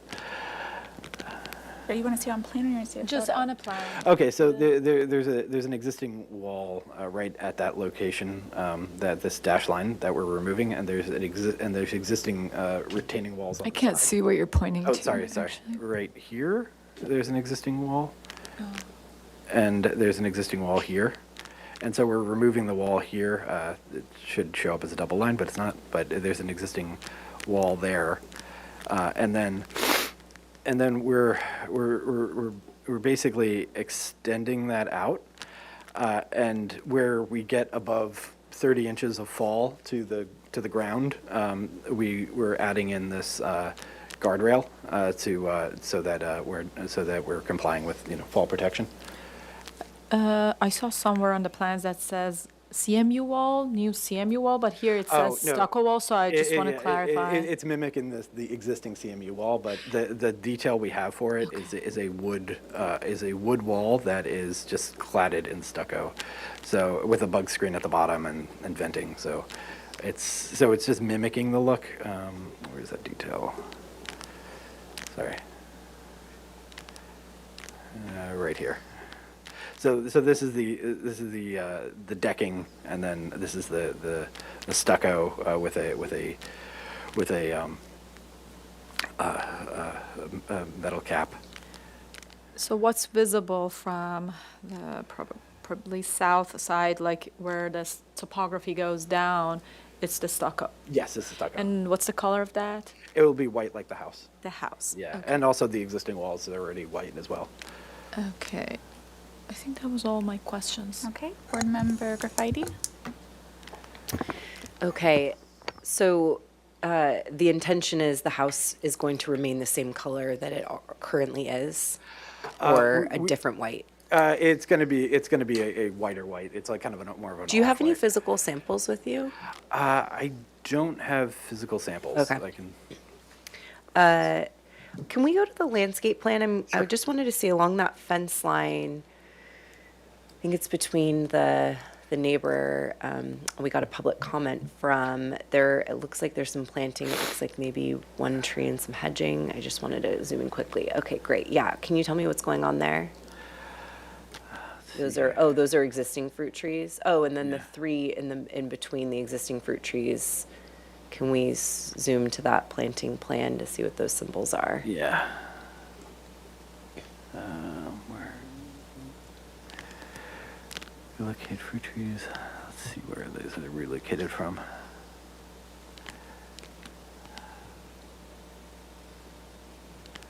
Fruit trees. I don't see that symbol. Okay, Yeah, so it's not on there. I see an olive. I'm assuming it's an olive. No, Okay. what's above the existing? Can you just scroll up a little bit? Okay, that tree symbol. Maybe that's the olive, but it's not on there. Yeah, Okay. Do you know what the intention is for those other plants? Is that meant to be? I'll have to talk with the Okay. landscape architect. I was not directly interfacing with them. Okay. The homeowner was, so I'll. No problem. I just figured I'd check to see, I know with the window and comments and everything, if the intention is that to be more of a hedge or what's going on. I think there's a hedge on the other side as well in certain portions. We'll but- be below the fence line because their fence is much higher than us. yeah. So those Okay. trees are not going to be visible Okay. from the neighbor. Yeah, that's helpful. But Okay, and then do you have any like inspiration photos of the walls with the railing in the back? Or I know you have the details for those, but do you just have like, I can see if I have some inspiration. I don't know if we have any.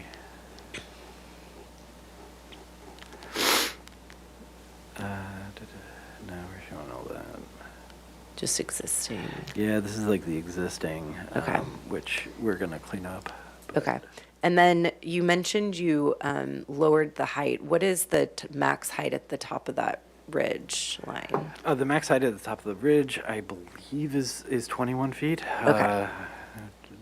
Oh, no, sorry, 22. 22.1. Okay. Sorry. I think that's it for my questions.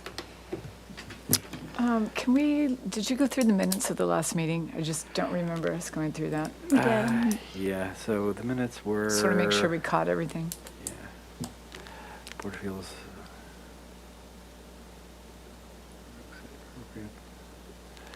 The addition is appropriate. Usable privacy. Okay. So the privacy Thank you. is Got it. was what they wanted to look at. And then, can you go to the material board Sure. again? And looks like it's kind of an off-white, and then the siding, and then the trim, which I presume is the door and window trim? Because your windows and doors look like they're like a bronze, dark anodized color. I don't know what, you don't have a color on your door and windows, but. Yeah, they're Dark. the color is what is it? Is like bean, I think they call it, or like dark bean, or I forget what. It's dark, though. Yeah, it's a Okay. dark color. And then can you go to the rendering that you had on the front? Sure. Of the, because you're showing that dark window, which is great, and the color of the house, the siding, but then the trim is not, it's not popping out. It's in fact on the I guess it's the west wing of the lower level. It's just almost looks like you see the window and then you see the white of the trim. But then on the other 3 windows in the garage, you're seeing kind of a light gray trim. Yeah. But if you go back to your finish schedule, that trim is really dark. That or iron ore. Yep. And I wanted to make sure that was what you wanted, because your rendering doesn't have that dark trim at all. So the windows themselves just have stucco or sort of just the windows trimmed. We're not actually adding any trim. Oh, okay, It's good. just the stucco opening. The trim color is more for the fascia fascia. boards and the sort of any sort of Got accent it. material. Thank you for clarifying that. So we're using it there, and so. Thank you. No more questions. We'll move to comments. Board Member Richards? I mean, I think the design is in keeping with what we saw previously, and it's attractive and a good-looking design, in my opinion. I appreciate you reaching out to the neighbors to try and mitigate their concerns and take everything into account. Yeah, those are my comments. Okay, Board Member Mosley. Yeah, I agree. And thank you for going through all of our comments. And I think the diagrams that you created for the neighbors, they're very helpful. And I hope that the neighbor could understand all of it. And if there's, for our good neighbor guidelines, if there's like further questions, I'm sure you're gonna respond. And I think the proposed project is like a very minimal house that it's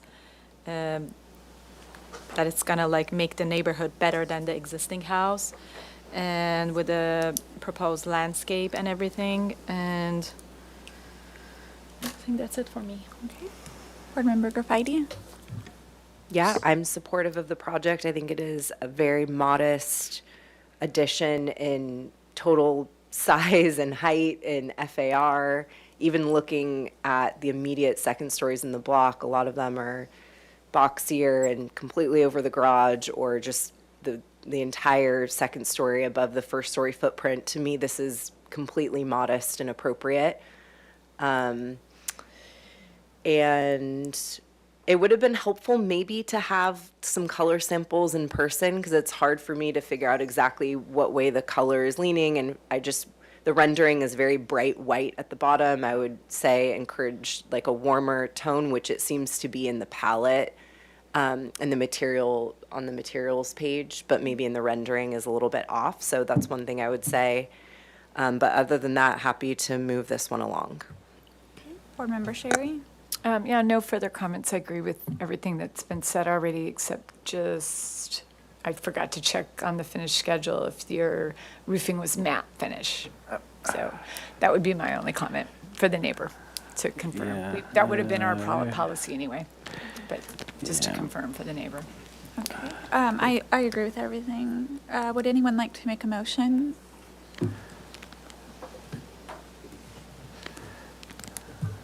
I'm happy to. Sure.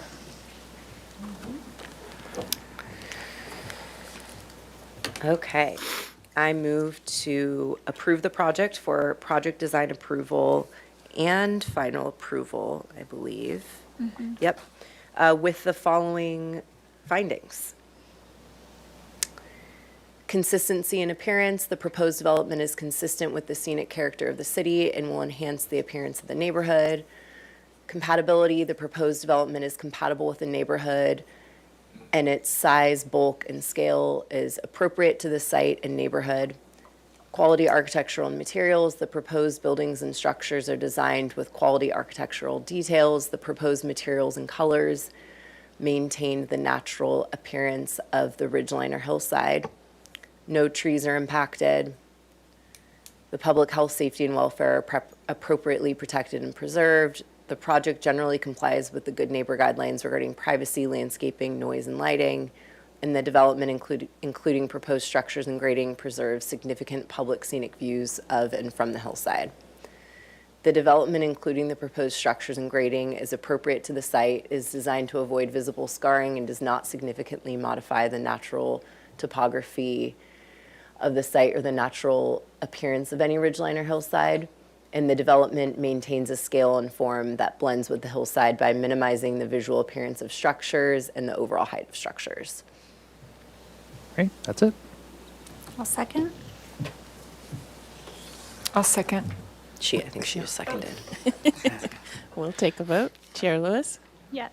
Vice Chair Sherry, Yes. Board Member Graffiti, Yes. Board Member Mosahi, Yes. Board Member Richards. Yes. Motion passes.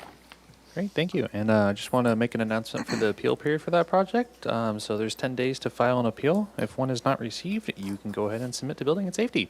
Thank you. With that, we'll move on to item 3, 98 And I Loma would Media. like to thank you for your patience because you were agendized for an hour ago. We had a lot of public comment. So our third item is a continued item here for project design approval and final approval, 98 Loma Media. Proposal for a 780 square foot addition to an existing 1,655 square foot main residence, new deck, pool, spa, and detached pergola with new paving, trees, and site work. A minor zoning exception is requested to exceed wall heights in the front setback by 4 feet for the 7-foot 6-inch tall driveway gate. The total proposed 3,232 square feet on a 62,001 square foot lot is 62% of the maximum guideline floor to lot area ratio. The project qualifies for an exemption from further environmental review. And the project was last heard on September 8th. So welcome. Similar to the last applicant, if you can, during your presentation, review the previous minutes, which should be on the second tab, and any changes from the old plans to the new plans. Okay. My name's Troy Wargle. I'm the architect for the project. Let me get down to the... Okay. The minutes from the last are the elevations are provided for the pool and sites surrounding the pool, and any proposed landscape screening to soften the apparent height of those proposed walls. We're going to provide details for the doors, windows, and siding in the elevations. And back then, you generally had supported the minor zoning exemption for the vehicle gate.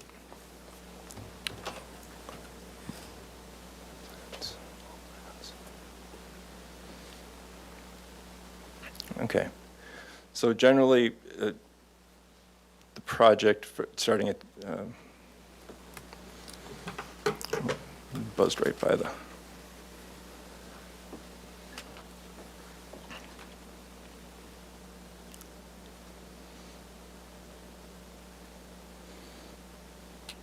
okay, just to revisit, the project is just off of Loma Media. From Loma Media, you actually, the view towards the ocean, you look over the house, so the house isn't directly viewed from Loma Media.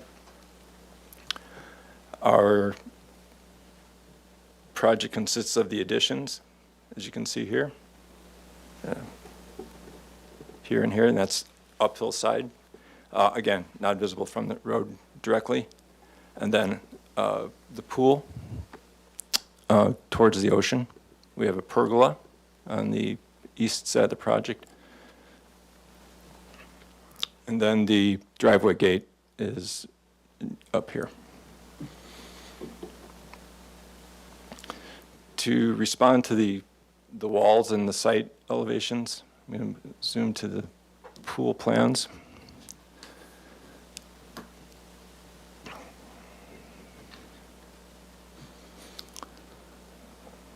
This.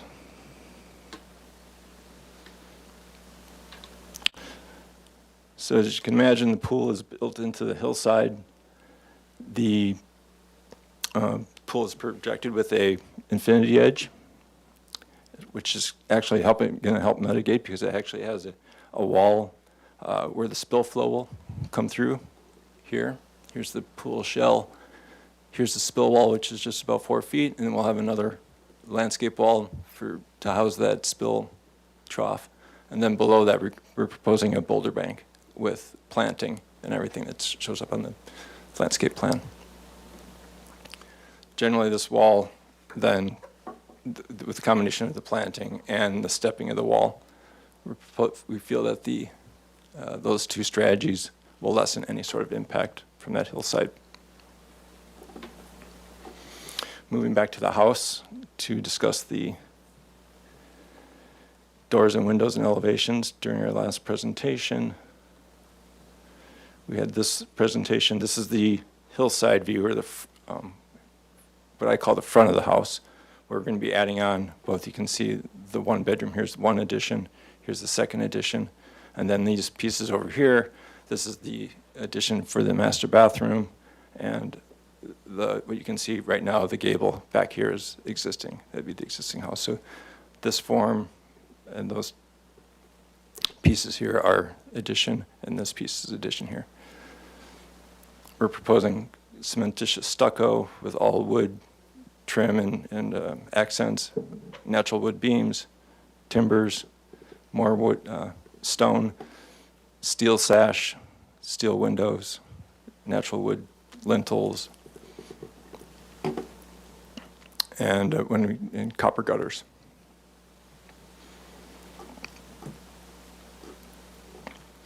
One thing we didn't get to review last meeting were the side elevations. So again, we're still cladding much of the interior courtyard in stone. Here are those beam and post and beam and rafter details. Here's the existing. Here's that's the existing east end. Here's the proposed east end with more fenestration and the addition, mission tile roof. And then getting to the ocean view, this is the ocean side of the house. Here's the pool along that side of the house. That's the spill wall. Here's the shorter trough stone wall over here. The pool's buttressed on each end with stone walls. Off to the west end of that pool, there's a wood deck, again with stone piers, a wood deck in between that with iron railing, and then this low wall that kind of meanders along the site is a boulder bank with the planting. And my best chance to try to render in some of that planting that Arcadia Design proposed. Here's the west end of the house, which is mostly is screened by the existing site walls. Getting into let's see if I can zoom this back out. Here's our color palette, our material board. Again, here's the natural stone veneer we plan for this main courtyard and around this mass of the house. Mission style roof. We do have skylights proposed on the other side of the prop, so the south side of the property, or south side of the house. Some of the lighting and steel glass. Let's see if we can zoom in here. So at the patios where we're proposing, we have the cover, we want some nice wall washers of that interior stone. And that'd be going for both sides of the house. But where we have that uplighting, that'd be under cover of the patios. Here's the color of the stucco. Iron railing example. And the color of the wood for the beams.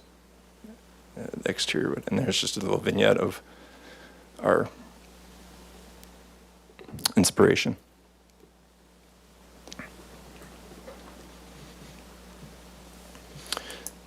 Moving on to some of the details, here's our building sections. Our eave detail with a little bit of a wood beam here, and that's the mission style roof.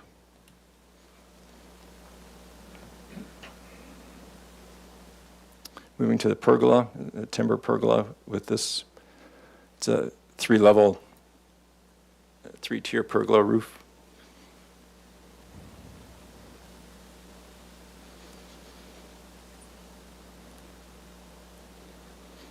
Sections for the pool area. And then into our door schedule with those details. Be, again, steel sash. Doors and windows. And then here's a back view, which that scan did come on. There it is. So a little view from the uphill, kind of a bird's eye view of the hillside.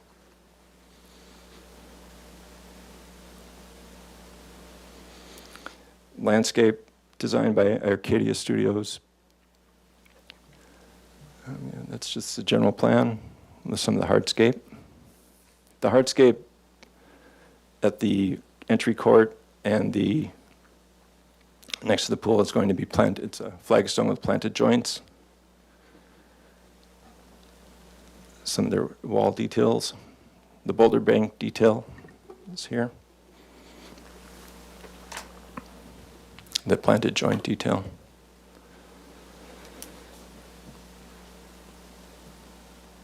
Irrigation.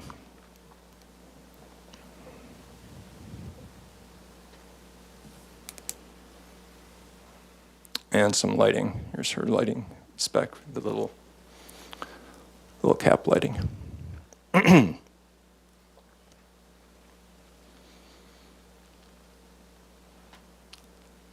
all I have. Okay, great. We'll move to public comment. Thank you, Chair Lewis. I'll start with in-person public comment. At this time, I do not have any slips for this particular project. If anyone wishes to make a comment, they may fill one out and bring it to me. I see no one in the audience moving to do so. Next, we will turn our attention to virtual comment. And at this time, I do not have any hands raised for virtual comment, and we did not receive any written correspondence for this project. So at that, I'll turn it back over to you, Chair Lewis. Okay, great. We'll move to questions from the board. Board Member Sherry, do you want to start? No questions. Okay, Board Member Graffiti. Yeah, can we just quickly go to the landscape plan? I just want to see the planting material in front of the pool. I should have stopped you before you were scrolling earlier. Well, it's okay, keep going. Let's see my plans. Is this it? Yeah, there we go. There's one page Bingo. with codes. They got codes. So MDSA and CR. Those are dogwood palms, Okay, the chickering sage, okay. and pine muley. Is MD? Pine Okay. muley is, I haven't noticed by now since I was trying to render those things. MD is the pine muley, exactly. And then the salvia.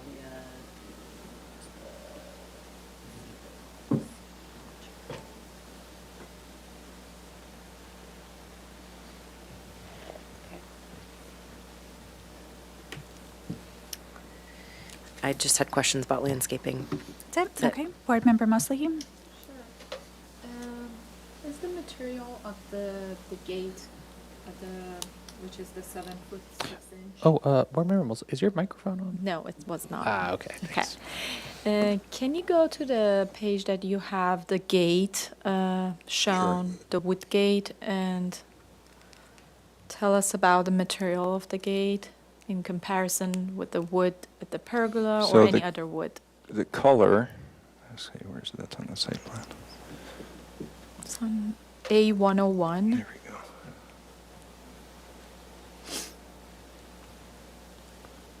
So this material is a synthetic material, and the intent is to match the same color of the synthetic material to the beams and post and beam Okay. and rafters. Thank you.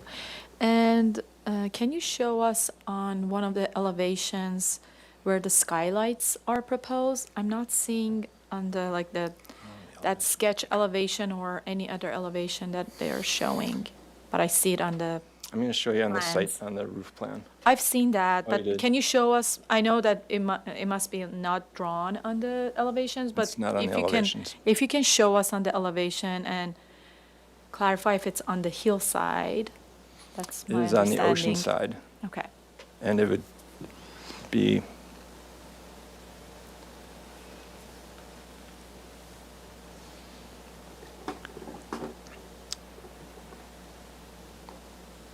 okay. so There's 6 on the plans, I see. So There's they're several centered. centered right in front of these windows. There's Okay. interior beams that center on these openings. Okay, So, thank you. yeah. And about the railing, there on your material palette, there's a railing shown that it says the pool stairs material iron natural. My question is that the design of the wrought iron? Yes. Okay. That was all my questions. Okay, Board Member Richards? Sure. If we can kind of, I guess, scroll up a little bit, or maybe actually, if we can go back to the north elevation. I just wanted to get an understanding of what that cut cornerstone at the shower Oh, yeah, exciting. is looking like, because it looks like it's drastically different than the rest of the stone siding. The idea is the idea is the same material, just dressed differently. We have an example, didn't make it into my board, but the idea would be something in this order. Where you see, we have the stacked stone, and then say around that door, since this condition on the elevation is literally 8 to 12 inches wide, it's not a column, it's more of a corner. Okay. And then we have the interior, the master shower is right there, so instead of trying to facilitate some sort of weird-looking stacked little stone going up the corner, which would be really narrow, I wanted to make it more substantial. Oh, make sure you're speaking into the microphone so we can get all that. But I wanted to make the corner more substantial with a stacked and rusticated stone, something And to then, complement the rest of it. and maybe you have it in your door and window details. Are you picking up a stone sill at most of those windows that don't run to the floor? Or what's, There'll be it's going to be do you have that drawn, or? I don't, but I do have an image of it.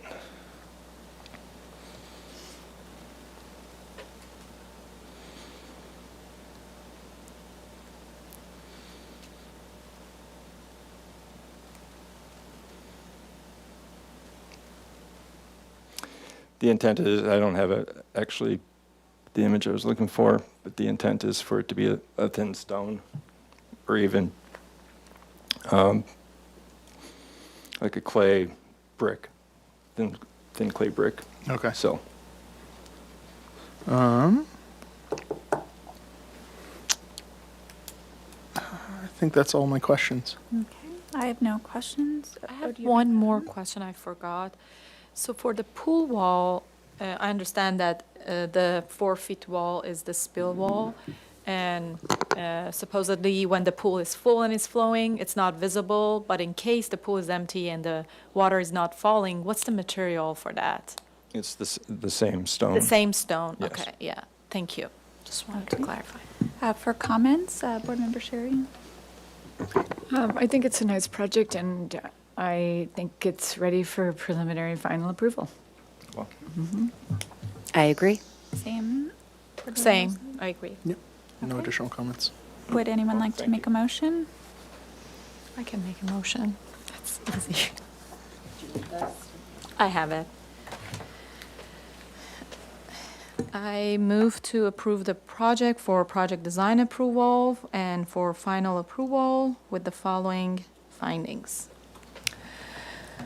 The proposed development is consistent with the scenic character of the city and will enhance the appearance of the neighborhood. The proposed development is compatible with the neighborhood and its size, bulk, and scale is appropriate to the site and neighborhood. The proposed buildings and structures are designed with quality architectural detail. The proposed materials and colors maintain the natural appearance of the ridgeline or hillside. Was there any tree proposed to remove? Can you remind me? Any tree was proposed to remove? No. Okay, there are no trees proposed to remove. The public health, safety, and welfare are appropriately protected and preserved. The project generally complies with the Good Neighbor Guidelines regarding privacy, landscaping, noise, and lighting. The development, including proposed structures and grading, preserves significant public scenic views of and from the hillside.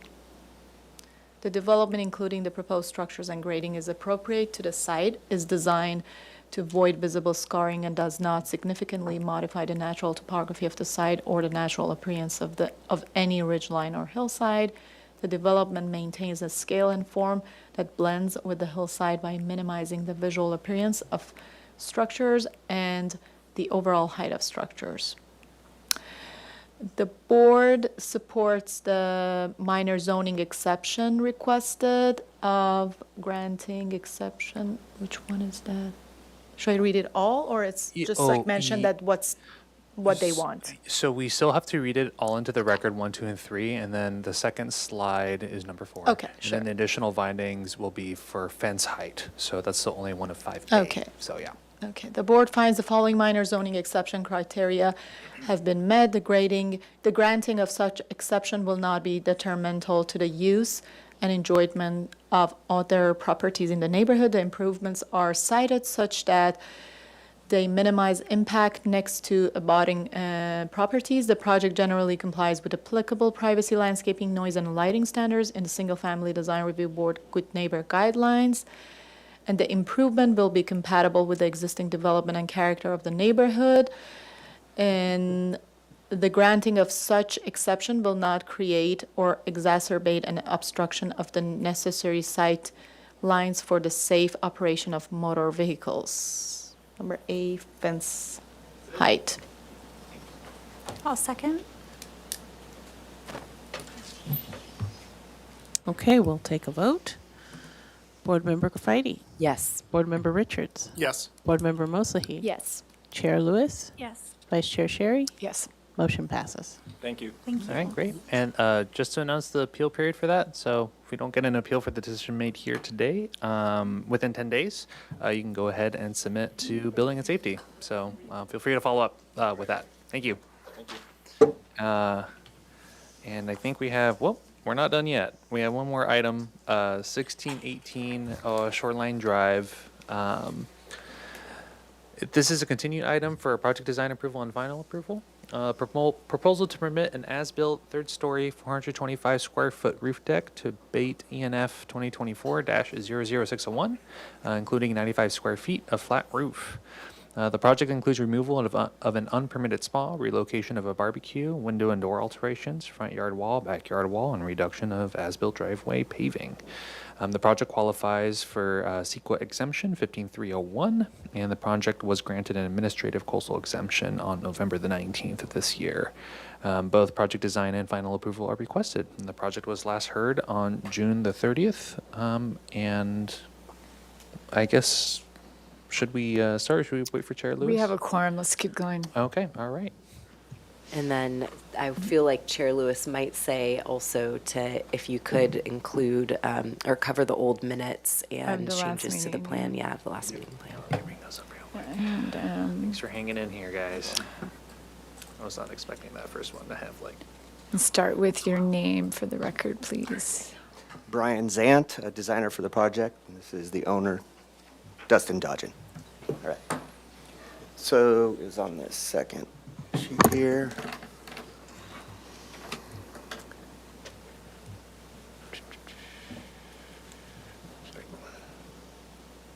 That's not this. Oh, yeah, it's under number 5 and then that motion right there, yeah. Or up above? Is that the one right there? Okay, Yeah, good. that motion right there. I'll go through these all, but I can briefly read through them. Hesitant to support the as-built conditions. This is an as-built proposal, but we are changing a lot of things based on our June 30th presentation and your comments. Board would like to see original approved plans of the roof deck. I do have that for clarification. Generally support the roof deck and having a roof deck on this property, but want the effects of privacy for the neighbors to be considered. We'll go over some additional photos and of privacy to hopefully address those concerns with roof deck photos with relation to the neighbors. That's number 4 there. And then proposed concepts for railing to minimize its appearance, have a cohesive design as it steps down in elevation, specifically the curved lower deck and the raised wall parapet. We'll have new designs for that, addressing that. And then additional precedents, we have one added on our sheet here. And specifically the visible height was a concern. So I'll start with the clarification of what was previously permitted, because there was a bit of confusion on that in the previous review. So we've tried to address that with, this is the archive plan, and we can see that kind of L-shaped, that's actually the roof deck. And I think the confusion last time was this rectangular space to the right there is actually a flat roof section. So, and it's about a little less than 4 feet higher than the finished floor of the roof deck. We were referring to it as a roof deck because we are picking up that 95 square feet of the upper deck with our new deck where the Trex deck goes over there. So we're actually adding 95 square feet technically to this roof deck. So that's the clarification there. And hopefully we can, and I've updated the drawings to show that the existing before was a flat roof here, and we have some photos which will help clarify as well.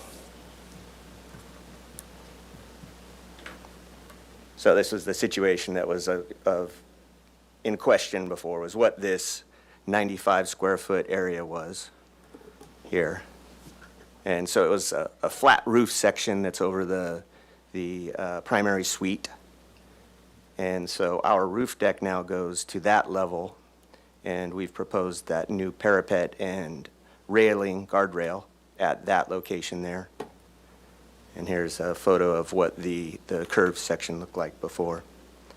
So clarifying that. I'll come back to these sections, which I've tried to clarify with new section cuts through at that higher section and at the lower section where we're stepping down where the curve is. But wanted to address the privacy concerns next.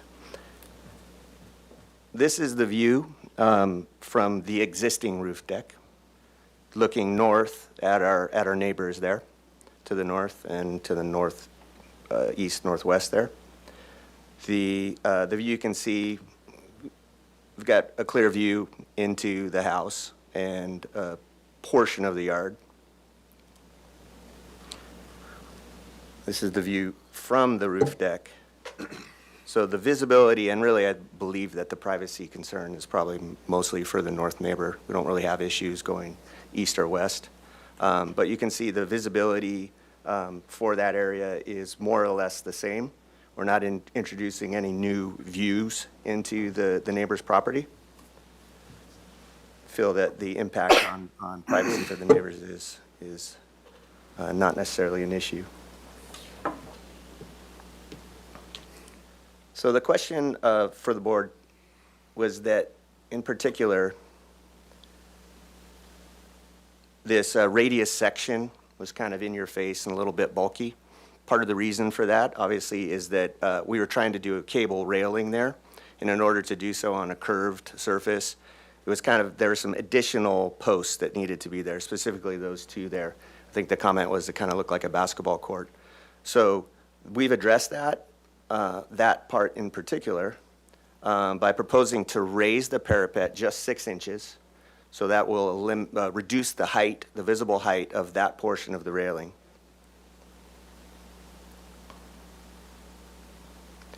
That's this portion here. And we're proposing to change that to a wrought iron railing, which will accommodate a curved top rail a little bit better and make that a little bit more in keeping with the Spanish colonial revival style of this house.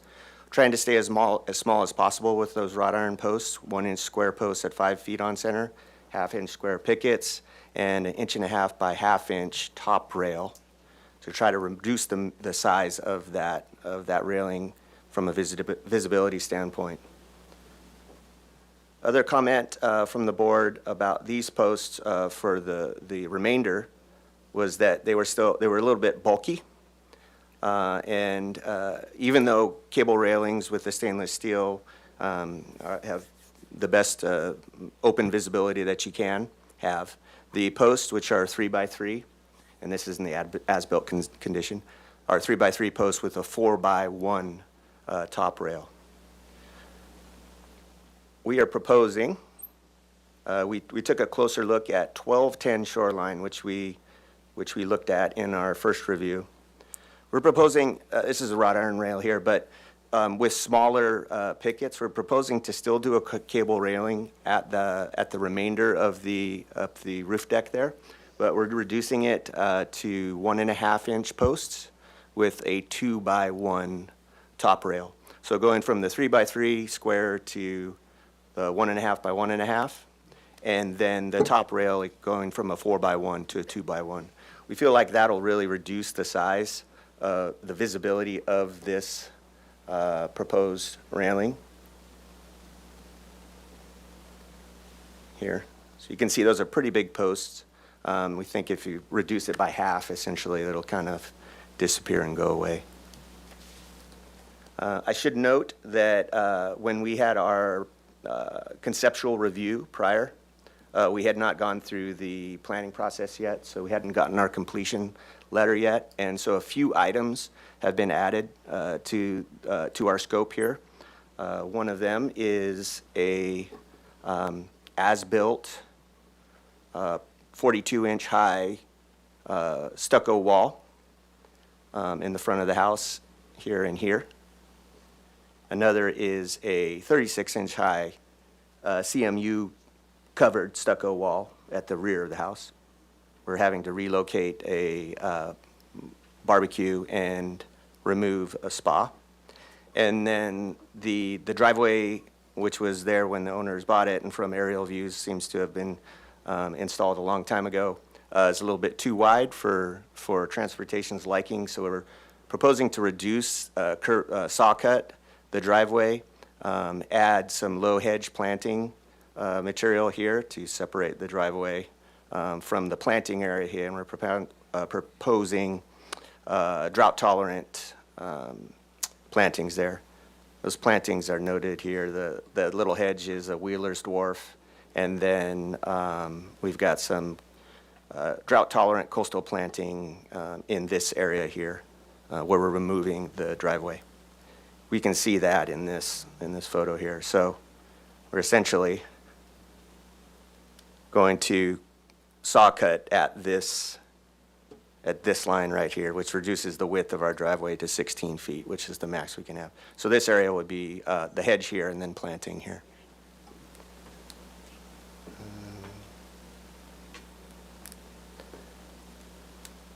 I'll circle back and just go back to the added section that we've had here and probably leave it there for comments.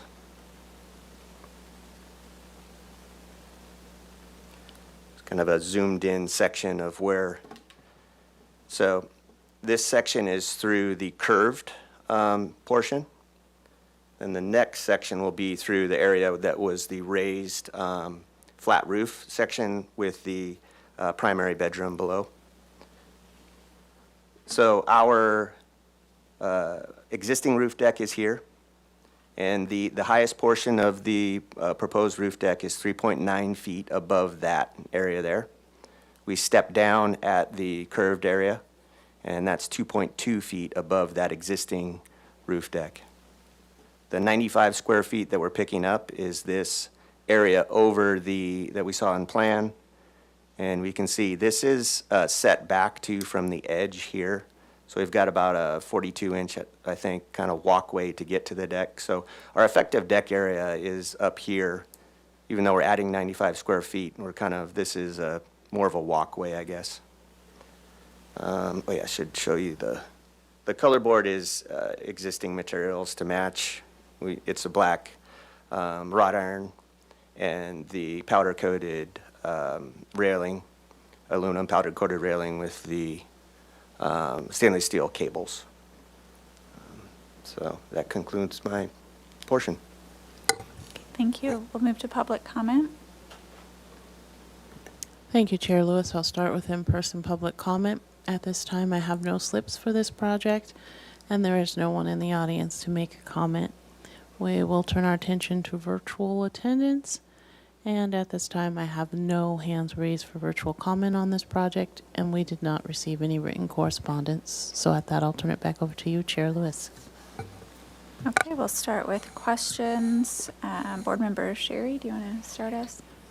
Yeah, I know you said you clarified what was the existing deck that was previously permitted, but I'm still not following. Okay. Can you go through that again? Sure. Because I saw the archive plans, but it didn't say what was the roof deck, so that didn't really help me. Yes. Well, and I think what would be helpful is in comparison to, let's call this the pre-existing roof plan, which you have on right above it. Yes, So- yeah. So the archive plan, this is what they built from, apparently. And so that whole L-shaped area was Yeah. approved as a roof deck, Correct, yes. even though it doesn't say roof deck on the drawing. Yes, yeah, this is, And you're not, and you're not doing anything to that. no. They are, And they're then- raising it. Yeah, so, Yeah, you're raising it. well, I'd say the flat roof section is what's this rectangle right here. You're putting a deck above there. Yes, that deck, we are recapturing that space for our roof deck. So, And thus raising the majority of the rest of it. correct, so that is in, To be in line with that. So now let's look back at the section again. sure. So just, I'll point out real quick, the red line here is the flat roof section. That red dash line. And the previously approved lower L-shaped deck is the same configuration, but it's being raised up. Correct, yeah, so there's our kind of The whole deck radius is going section. up to that. Yes, correct. So that's that flat roof, 95 square foot section. We didn't have these photos before, we pulled them up. We did a little research and found this area, this photo here, these three. And then I can go to the section, yes. Okay, yeah, that helps. And do you have examples of other roof decks that are completely exposed that we've approved before? Or are we setting a precedence? So I'm looking for something that we've already approved Yeah.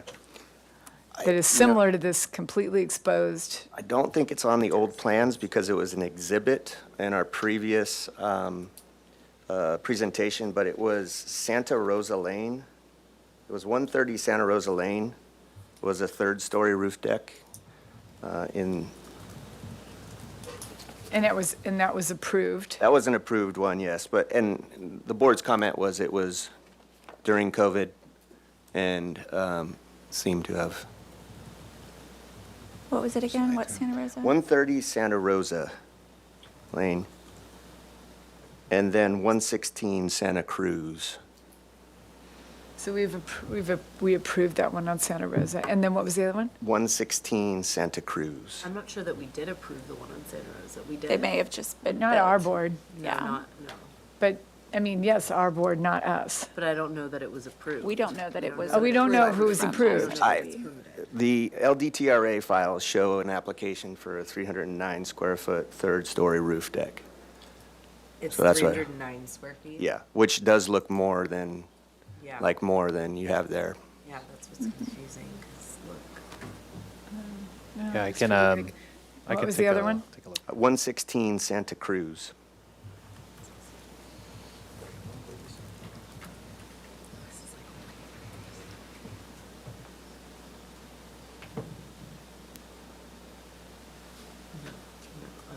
Oh, That's not a roof deck. well, I don't see okay, The so this balcony? one was interesting, again, pre our board, because they did an ADU separately that did not come through the board, but I believe the roof deck. Oh, back beyond. It's This hard to was- see if you Yeah. scroll to Yeah. the, it's back on the It's here, backside. Yeah. But it's got a roof Yeah. over it. It's not like exposed on the top of a roof. No, it is on the backside. I'll show you. Over here. It's on the backside, up over here. It's hard to see. And single-family design board approved that? We don't know that. Oh, we don't know. Well, that board, I wasn't on that board, but I remember watching that meeting before I Oh, okay. joined. Those are, I don't have any more questions. Okay, Board Member Graffiti, there you go. Question, so the area that was the previously permitted roof deck, the height change is 3 feet 9 inches. Is that correct? or- Yes, 3.9 feet. It's just under 4 feet, right? Yes, yeah, Not 3, okay. yeah, just under 4 feet. Okay. And then you said something about the raising the parapet of the rounded. Can you go back to that Yeah. and show me? Yeah, I was gonna ask that, I forgot to ask. It's just 6 inches from what was proposed or previously. Yeah, how are you doing that? We'll build up a little curb section with 2x4s and waterproof it. You're not adding a second, sorry, I just. No, go, take it. Yeah, so here's the, Are here's the. you adding another band, or are you just Yeah. taking the old band off and putting a new band? No, I think we'd add another band So you're doing two But bands? inset. above it, 6 inches above it. So But it's flush with the lower plan. correct, yes, yes. Yeah. Oh, I Yeah, so the understand. existing roof parapet is here. We're proposing Okay. 6 inch, and that's just to reduce the size of Yeah, I the understand that. visibility of the railing, which was a comment that was made.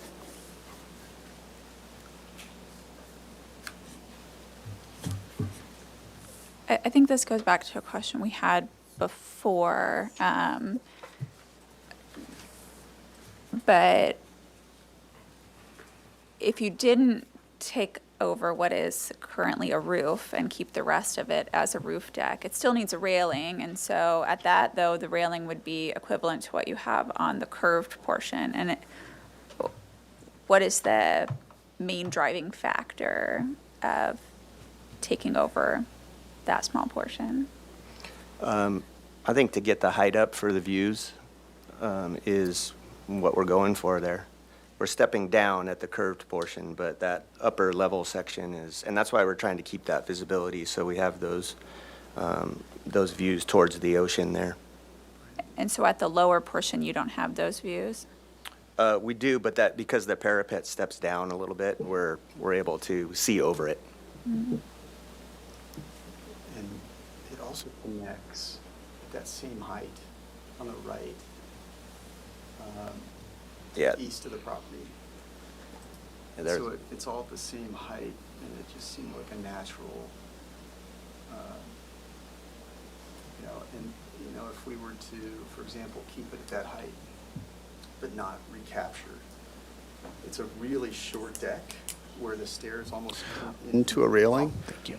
And so in order to access it, we gave up, I don't know, more than the equivalent in the sense of it's really not a usable area anymore, the access in the back.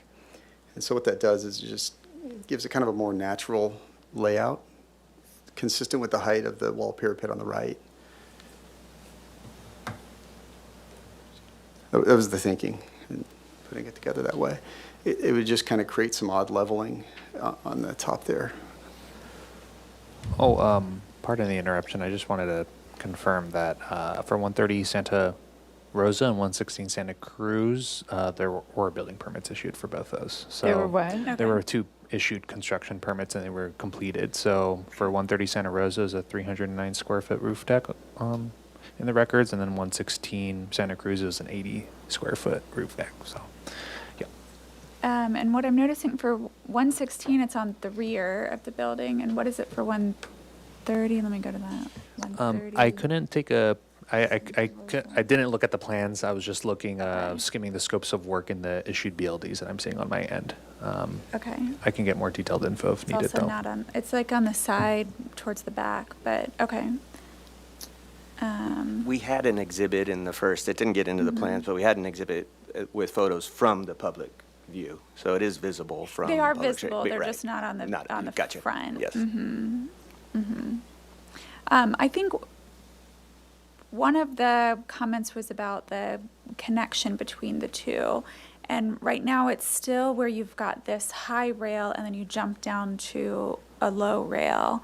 Trying to decide what my question is there, but, I think what we were looking for is some sort of something that made sense design-wise, and instead now it's just the jumping down and now switching to two different kinds, and there's no connection between them or design transition.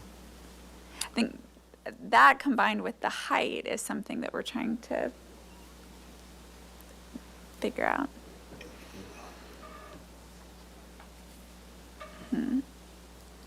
Sorry, did you have any other questions? I have no questions. Okay, Board Member Mosley, any questions? Can you go to sheet A 3.3, please, and zoom in to the images you have? Like, okay. The one that says top row, the second from the right side. Yes. So you mentioned that in the new proposed idea, the raise of 6-inch parapet wall with the same. Can you show us, zoom in here and tell us like how, like when it hits the rectangular section, I can see on the left side there's a step, so I don't know if that is a 6-inch it can capture there, but how does it wrap on the other side? Yeah. So because from the side, it will be, again, another step of wall that we will see on the, how do you wrap that? So it will be, you're right, 6 inches from here, and it'll come and square off before this, this post here. And these posts are getting smaller as well. So instead of the 3x3, we'll So have we inch will and this will see, be- we will see a step here on the wall from the side, on the elevation, if you go to the Correct, elevation yeah. of that Oh, side. wait, maybe I think you will see it, but it is pretty far from the public view. And Can you was go to this- that yeah. elevation, please? I think that 6-inch curb there won't be all that visible from the street. We're talking about a 6-inch, not, Okay. you know. I think that was my Okay, question. Board Member Richards? That little alcove portion that's above the curved wall, I mean, is that the primary view from that deck? Or is it mostly from that upper portion? So I guess I could probably answer that. Really, it's the entirety of it, but the layout really provides kind of a nice rectangular area at the top. We don't spend much time up there, but when we do, I'd say it's more at the top level. Okay. And it lasts for, 15 to 30 minutes at sunset or something like that. So as far as the bottom level, maybe a photo or something, if it's a nice night. But it's really the entirety of the space, I'd say, would be used. Okay. And then, I guess for the architect, that transition and railing height with the stair, I feel like there's a gap in fall protection that we're not seeing, and that will also influence the design of that railing and how they tie together. Is that You're right? Correct. I think we have less than, or greater than 4 inches there existing, but we'll keep it within the 4-inch sphere. Okay, and then the height And then the height, yeah. difference as well? Okay. Yeah, I guess those are all my questions.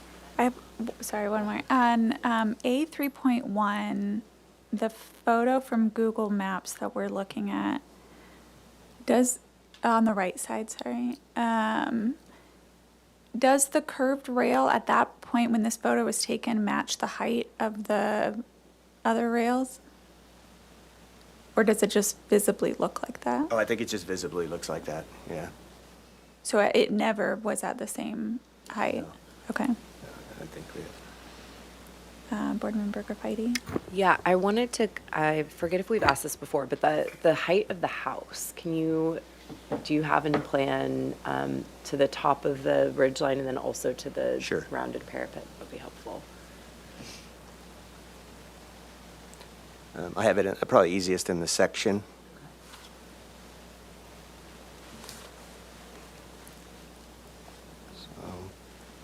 25 feet 8 inches to our new railing height. Existing parapet is, at that curved part, is 23 feet 11 inches. And then our upper railing there is 26 feet 10 inches above the finish floor, existing first finish floor. It's kind of central to the house, obviously. Okay. That's it for me. Okay. We'll move to comments. Board Member Richards, do you want to start us? Sure. I think that there's just kind of a weird issue with mixing vertical and horizontal railings right next to each other. And I think, you know, you're going to need to put in a handrail or something at that point, and that's going to add to kind of all the visual stuff that's going on there. You know, I wonder if you wouldn't be more successful kind of just using that front area, keeping it how it is as a well, and then just occupying that deck and really simplifying it. I think you might have a stronger design and maybe more support from the board of just how to visually minimize it from the street. Yeah, and then I don't know if, you know, maybe there's an opportunity to raise that parapet up a little bit to match what looks like it is going on the back side of the house, where maybe that's consistent and you're bringing down the visual height of that railing as well. I think that might be an opportunity as well. Okay, Those are my comments. Thank you. Board Member Mosley? Yeah, sure. I have the same thought of mixing this vertical with that horizontal. It's going to make it more pop out and visible. And I understand that the vertical on the cylinder might like maybe more match to the character of the house. And again, then that will make the question of this horizontal cable railing more just the only contemporary component on the roof house, and it will make it like a sore to the eye. And about the 6 inch, I understand that 6 inches is not that much from the perspective that we're standing on the street, but I think it will interrupt the initial idea, the design of that band on top of that cylinder. So it will make the band look fake. So, and Board Member Richards has an idea of like how from the back side of the house, maybe there's another opportunity that is more consistent with the whole design at the edge. I'm curious to hear from other board members to see how can we move forward. Board Member Graffiti? I think I'm more, I mean, the railing, definitely talking through design on that. I'm more stuck on, now that we have clarity on what the portion of the roof was initially permitted as, you know, we're building up almost 4 feet in height to a condition that wasn't permitted as a roof deck. And I'm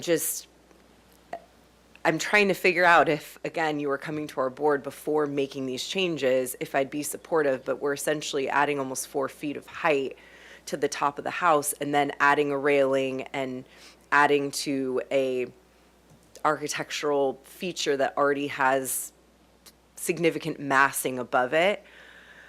So I'm just really struggling. I don't want to be, because you already, you know, did some of this work and I want to work with you guys. It's just, I'm also asking myself, you know, other precedents or adding that type of height to a roof deck. And again, that the portion that was taller wasn't permitted as a roof deck. So I'm kind of stuck more on that. For sure, the railing and making sure all of that's cohesive and works together, and like concerns too. But I'm yeah, trying to figure out how I can be supportive of that. And I don't know if other board members are more talking about railing, maybe more supportive. I'd be open to hearing commentary on that.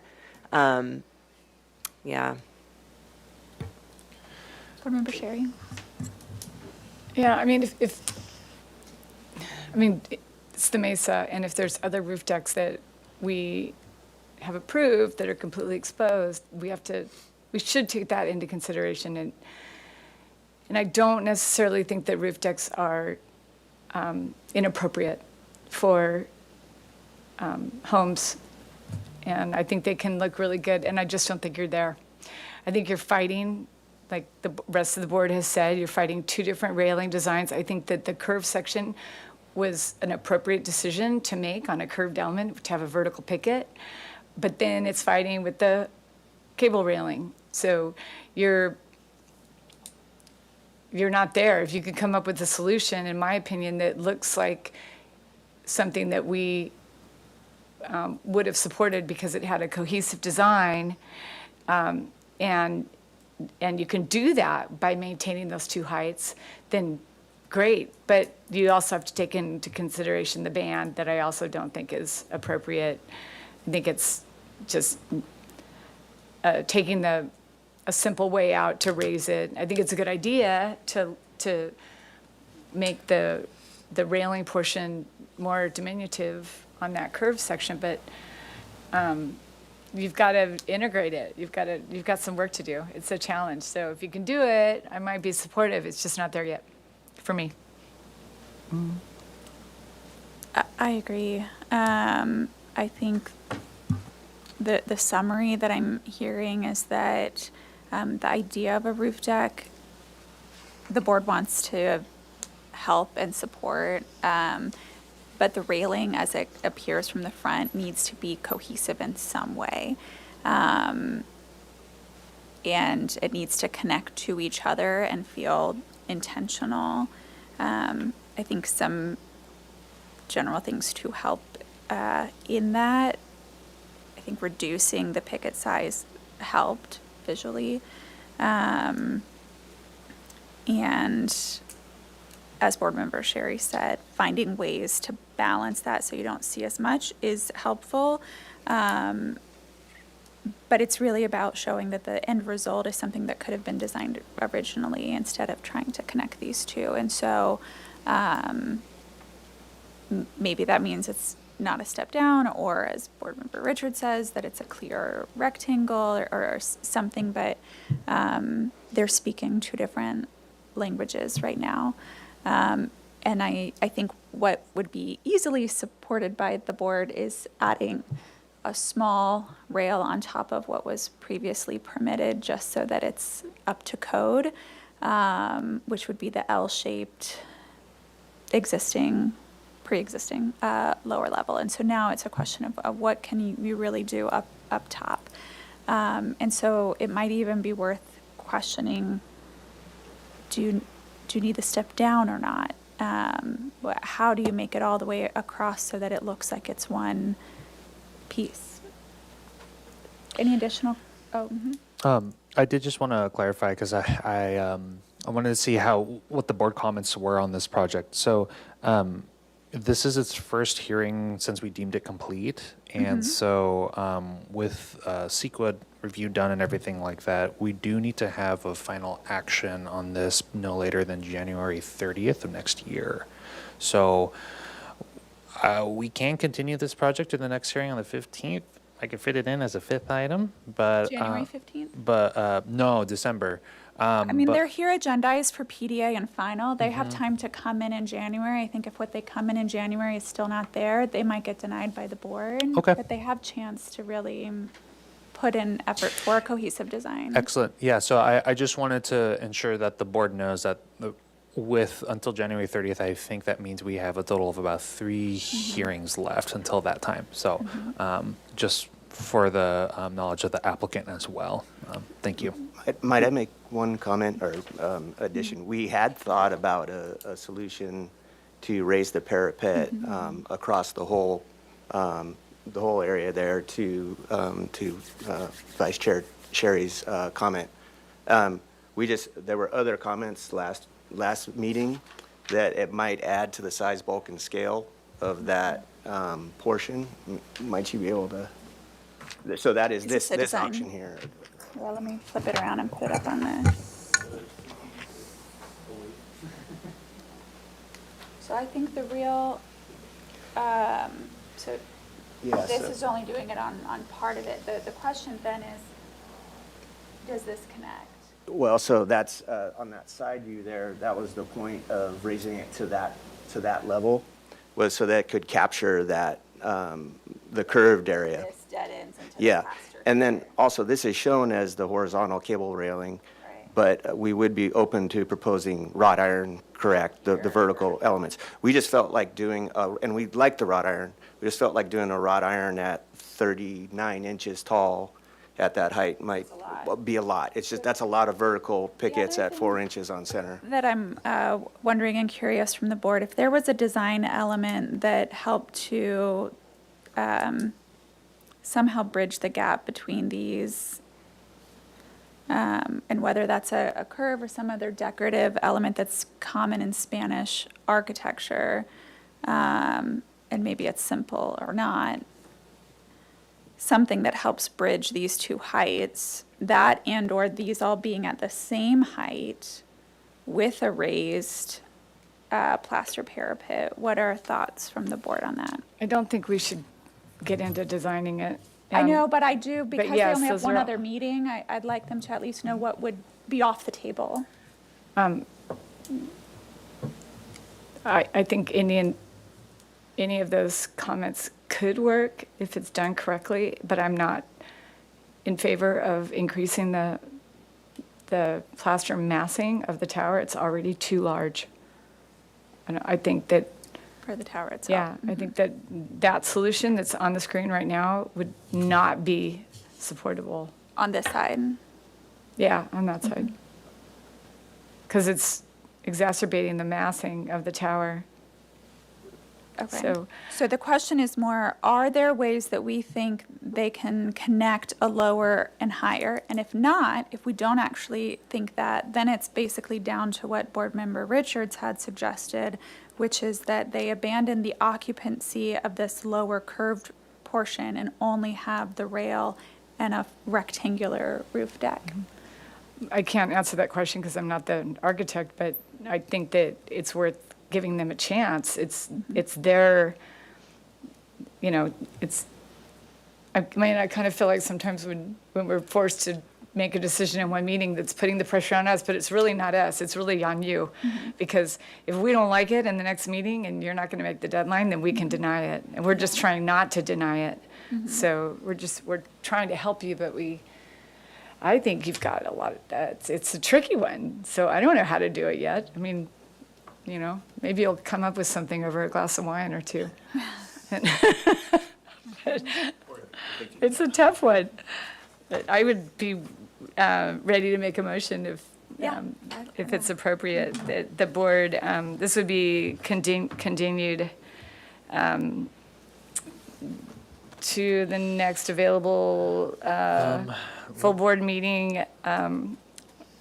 Yeah, let me see. 'Cause Well, I any don't- full board meeting prior to January. Yeah, I mean- Because they'll need to bring drawings. Yeah. It's kind of an indefinite continuance, and Yeah, they'll let you I'll- decide.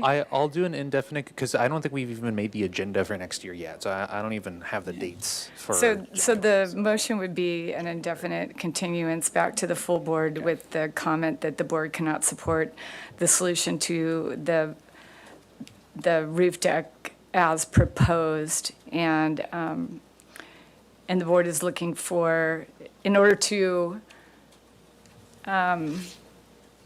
support the roof decks, the board is looking for a cohesive railing design that can either integrate the two levels of the roof deck or eliminate one of the levels.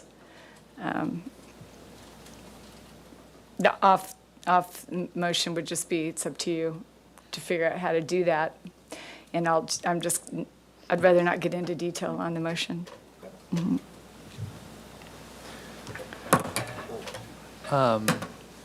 Is it possible for the maker of the motion to also consider the other site work on the plans? I know if providing some more feedback on supportability, I believe. The driveway and the spa and barbecue. Yeah, would need to look at those really quickly again.